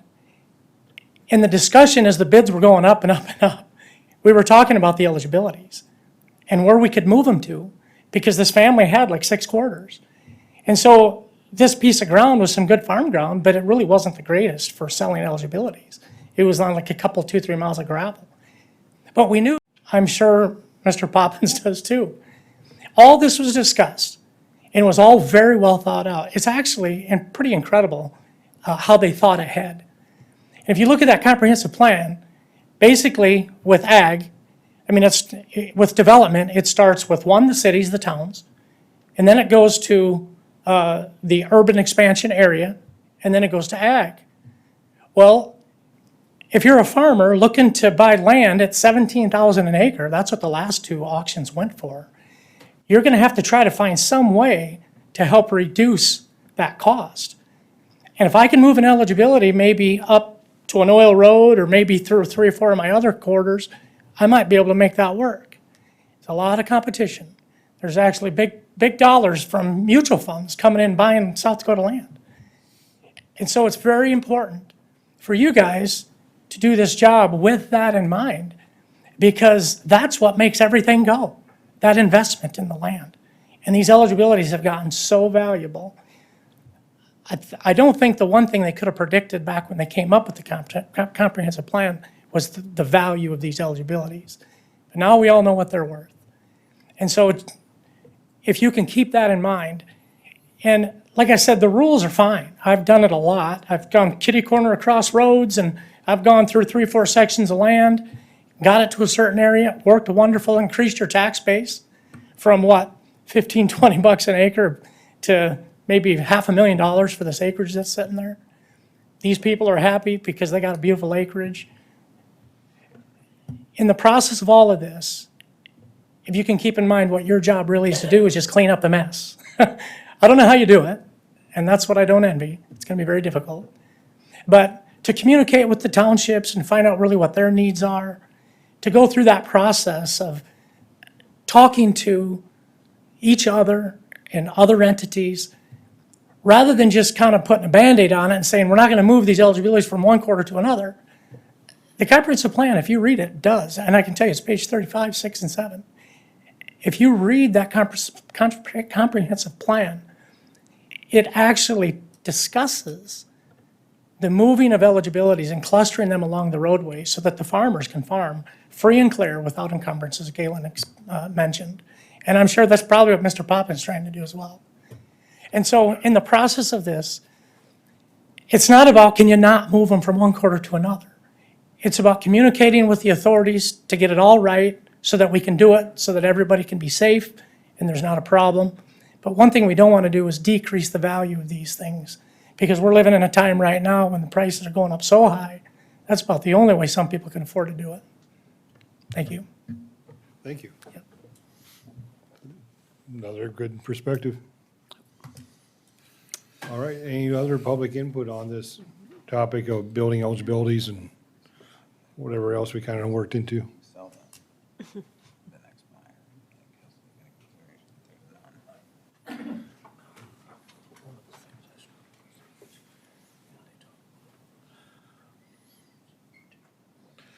I'm Ron Elbers, 27156 471st Avenue. I've sat up where you guys were for about 10 years. I kind of feel sorry for some decisions you have to make. But I'm also on the Delphi Township Board, which is probably the worst township board you can probably sit on when it comes to development. A few issues I see is I like the idea of being able to move eligibilities. I don't know if I agree with moving a whole bunch of them in one spot on a gravel road. I'd like to see stuff be on blacktop roads. We have, in our township last year, we spent about $235,000 on mag and about $300,000 on gravel. And I had guys calling me, I have guys calling me on probably a weekly basis, sometimes 2 or 3 day, wanting roads magged right now because they're dusty. We usually mag them 2 times a year, usually in June and around August.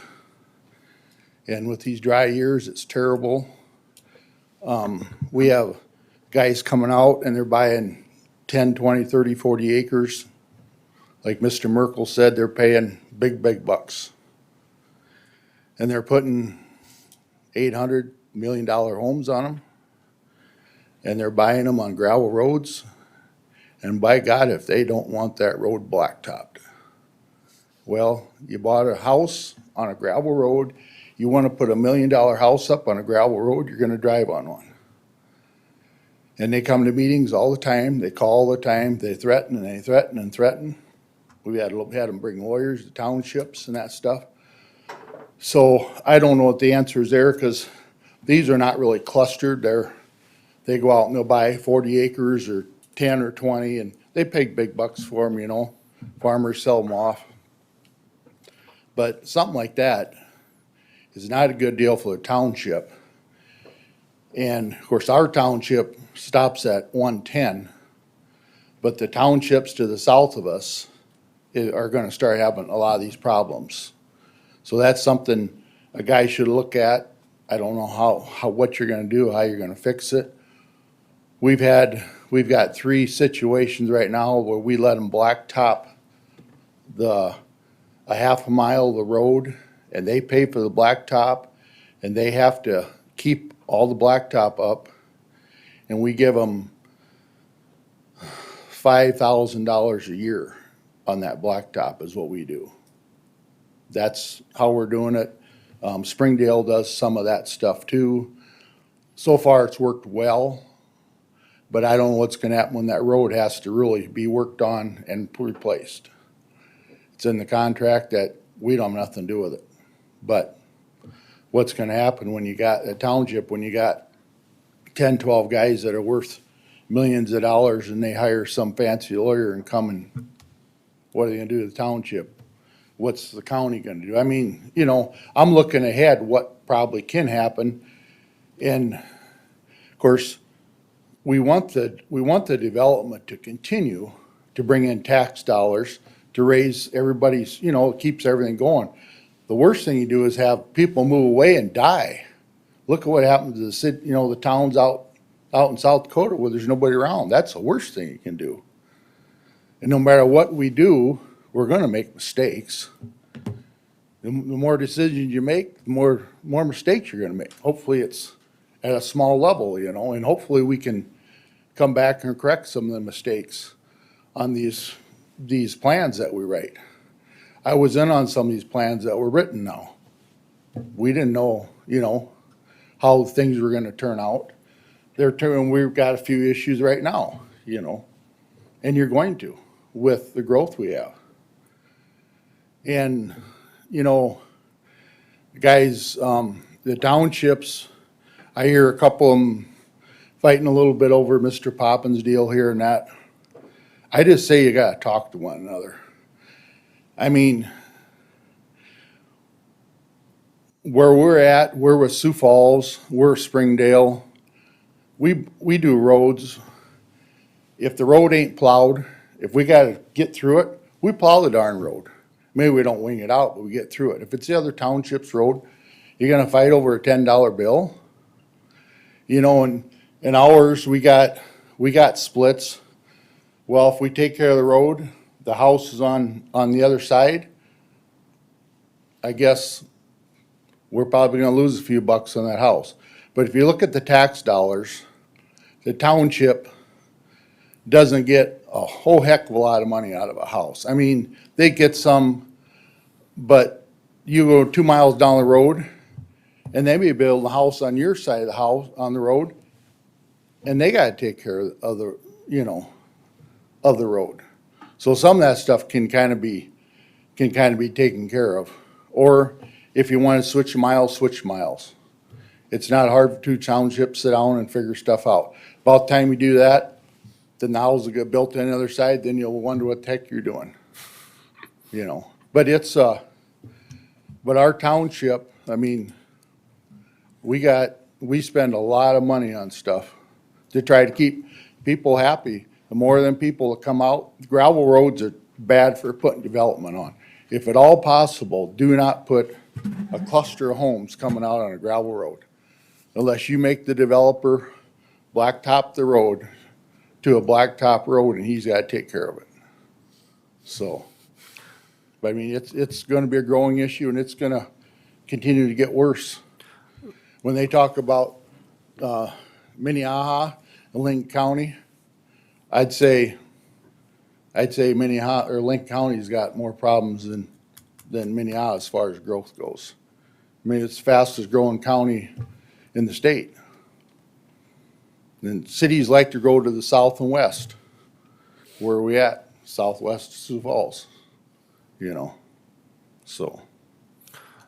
Anybody have any questions? Ron, you guys do traffic counts up there in your township? No, we haven't for years. You haven't done any? Not for years. And then we also have 2 or 3 businesses on gravel roads that they get molar pellets, they got that grinder. Matter of fact, they go right by my house, their entrance is about 100 feet from me. A lot of times there's 200-300 trucks on that road a day. I mean, they just go and go and go. And actually, the road holds up pretty good. We put quite a bit of crushed concrete on it quite a few years ago. We were having so many troubles. And then we put mag on that road 3 times a year. But it does hold up relatively well for the amount of traffic that's on it. I mean, so. Thanks, Ron. Thanks, Ron. All right, anybody else like speaking in public input tonight?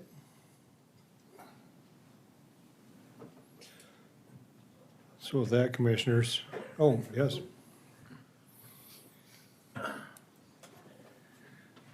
Jason Vanentop, 27745 481st Avenue. I'm with Dayton Township, so I understand Eric talked to Jared a little bit today. But I just want to piggyback what Ron said. What we're doing up there, we're not mag watering. We're just making the landowners do that if they're choosing that. We can't afford that, so literally we have like a $200,000 budget for gravel, which I think is pretty good. By the time we get everything done, that's, we're a large township. I think we're 54, 56 miles, so we're just we're Band-Aiding a lot of things. We just don't have a lot of dollars for that, but the township basically butts up to Lake Alvin and a mile or so from Harrisburg. And so every year we get more and more calls and it's just, you can see the handwriting on the wall. It's just more and more demands. And so I totally agree with what Ron said. Just keep ag, and keep the houses centralized if you, at all possible. So that's about, it's either that or we're gonna need a different funding mechanism for these townships to get us some more money. Yep. Cause there just isn't enough there, so. Thanks. Thanks, Jason. Thank you. I got one more thing. Public input, yes. Except for ex-board members, they only get to talk once. Yeah, I'm Ron Elbers. One thing I was sitting there, I thought the fire departments, we give a lot of money to the fire department, to T. Not saying they don't need it, but we give them probably close to $200,000 a year, fire department and T. Really? Wow. Well, it's their budget, we got to pay. It's on a percentage deal, your tax base, but that's what, it's 140, and this year we could come up another 100 grand for a truck on top of the 140. A few years ago, we come up with a few years ago, we paid $375,000 in 1 year. I stuttered about that. But Harrisburg, Springdale gives a lot of money to Harrisburg too. I mean, they give them about, I don't know quite what we do, but quite a lot, and it's just how it's set up. But a lot of people don't realize what townships give, like to the fire departments. So I know we give Harrisburg 22,000. And then, you know, but usually it gets to be a substantial amount of money out of our budget. So, and they are all volunteers, so, you know, And I think Harrisburg, they're looking into doing a second fire station, correct? I don't know. I believe so because of I've heard that, yeah. because of the growth going out by, the new school out by Baker's Crossing. So they gotta have that 3 mile where the fire stations have to be within the 3 mile, while the one is way out on 273. So I believe they're looking at doing a new station also. Actually, medical emergencies are one of their bigger things. Yeah, You know, there's a lot more medical emergencies than fires. So, so they're looking at a second one. so, yeah, thank you. And that's one thing, I mean, Ron brings up a good point. I'm on the Canton Rural Fire Association, representing Highland Township, and the townships do fund these, along with the cities, fund these fire departments. And it's one thing we have to take into consideration is, as we grow the density in these rural areas, it's more demand on your fire and rescue things. And where does that, which then means then the township's gotta supply more money to provide their residents fire protection. And as Jason said, the funding mechanism is probably what, you know, that's something that needs to be researched, because I don't think I've heard anybody really saying that that they're against development in townships, but before we do that, we probably need to figure out how we're gonna fund it. You know, is one of the ways, because it's expensive, I know that. Any other comment on building eligibilities? All right, with that, board, council, what is our next moves? What would you like to see next? Do we need to form a committee, come back with suggestions? Do we narrow down? So far, I don't think we've narrowed down even a single problem. Well, I think. If I may, Sorry. sorry. I think if you believe there's enough to be discussed, I think an action by the commission to ask this board to take official review of the policy and procedures would be it. And I'd be glad to bring that onto our agenda to discuss for the commission and see what they, direct down.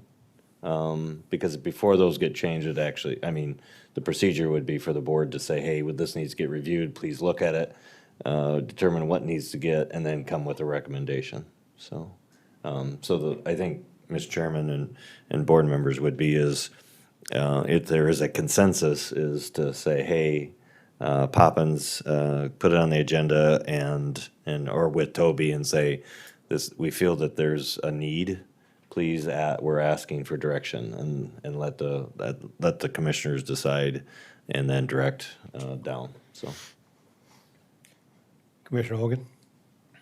I was just gonna say, I think a few things have come up in the past couple months. One of the things that was brought up was the eligibility from one township to another, because as they talked about, the townships are struggling, and we just took 4 from one from one township and put to another, so that's a huge strain taken, for one of the townships. So I think that is a big thing that needs to be looked at, definitely, for sure. One of the things, and amongst others, that we have found that needs to be looked at. So I think we definitely should have the commission take a look at it and give us some direction. Are you asking Commissioner Poppins to request the commission basically to give us, to agree that it's something that should be reviewed on and maybe a committee be formed that can explore some of these things? Well, the direction would be to, like we do when we change a rule, is send it down to when planning and zoning, and this would fall under planning and zoning, is, the commissions will hear complaints or discussion that something needs to be looked at. Right. We would then ask the planning and zoning commission to review it, come with a suggestion or changes that need to be ratified, and then that would go back up to the commission to get ratified. But I think the point that we're at right now yet is, I don't know if we know what the suggested changes, if any, would be. But the point would be is to make it an official action, so you have public input and Right. all of that. The Okay. board would the commission would direct staff and this commission to hold those meetings and Got it. discussions. Yeah, no, go through. I'm following you, and I agree with I that. think I'll jump in if I can. Please. Mr. Chairman. So I'd like to correct a wrong though, is the body that's impacted by this that we learned tonight is the townships, right? The property owners don't have an issue with and that kind of stuff. I say we do public input again next month. We'll get the notice out right away tomorrow. And have them, give them a full opportunity to come in, because we didn't hear from all the townships. And so we heard from a majority of them, but I think, and then in that point in time too, is we could formulate it. Because I still don't know what it is that what we're looking at, I guess. I think you heard overwhelmingly tonight that most people said don't change it, don't change anything, but we need to hear more input along those lines too. So that'd be my recommendation, that we would have another public input next month. I'm there too, Toby. Definitely sounds like the townships do. I don't know, we need to hear from them, but on the other hand too, more I heard tonight, I don't know if something does need to change. I don't know. Because, we heard about the financial impacts. If we do make changes, it could financially impact landowners. Yeah, I don't know. I think my impression is we heard overwhelmingly though that, and I think we confuse it a lot with development being rezones and building eligibilities. We heard overwhelmingly tonight that we don't like, we gotta keep ag, which eligibility in the agricultural district is agriculture. That is a use within the agricultural district, but not when we change the zoning to commercial, industrial, or rural residential. Which is what Mr. Merkel. And then I think what, along with that, then I believe that we've all felt, and I think over the past so many months, that by stacking those eligibilities into an area, you're basically getting a rural residential, right? Without having to rezone. And so I just think that's part of the topic as well. So with your permission, we'll send the same letter again. Again, it doesn't tell them what they wanted to do, but it just tells them that we want them to show up and be heard. So I think, just for clarity, I will make a comment concerning clustering of eligibilities. It doesn't create any more eligibilities than what existed. You're commingling them into an area with, hopefully I believe what the intent was is to preserve more open space of ag land and make it easier for farmers to actually operate. So, and those parcels remain ag zone. For instance, we had a situation tonight concerning horses. There are things that those parcels will be allowed to do easier or different than a rural subdivision by a long ways. So they're still ag, they're still part of it. It's a simple, what has in the past been a simple moving those eligibilities, and sometimes that included clustering those eligibilities, so. Yeah, I think this process opened a lot for me. It's, I've read this part of the comprehensive plan numerous times trying to figure out the intent, and it talks a lot about density zoning, clustering, soils and, making sure that we use good farm ground for prudent farming, as well as, try to identify those areas that did not, were less conducive, in doing that density zoning. So it's, I'm kind of falling onto I don't know if we need, I think the thought, as Mr. Merkel said, thought went into the plan as it was originally generated. And I, came into this meeting, I think, thinking differently, but, I think the public input we've gotten today has been really good. So if the commission agrees, next month, another public input from whomever, but mostly the townships, asking for them to show up and talk through their thoughts, their struggles, what they think will work and what is working and what's not working.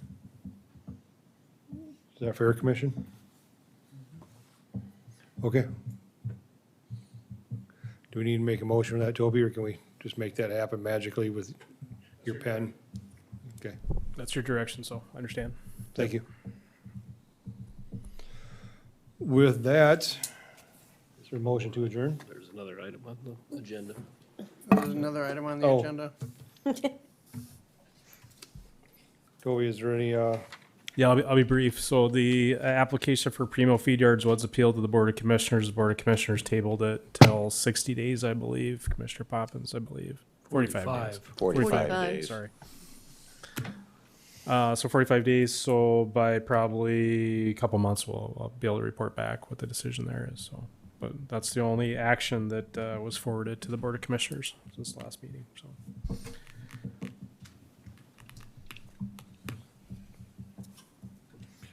okay, thank you very much. Motion to adjourn? I'll make a motion to adjourn. Motion? Motion second. All those in favor say aye. Aye. Aye. Against? Thank you, everybody.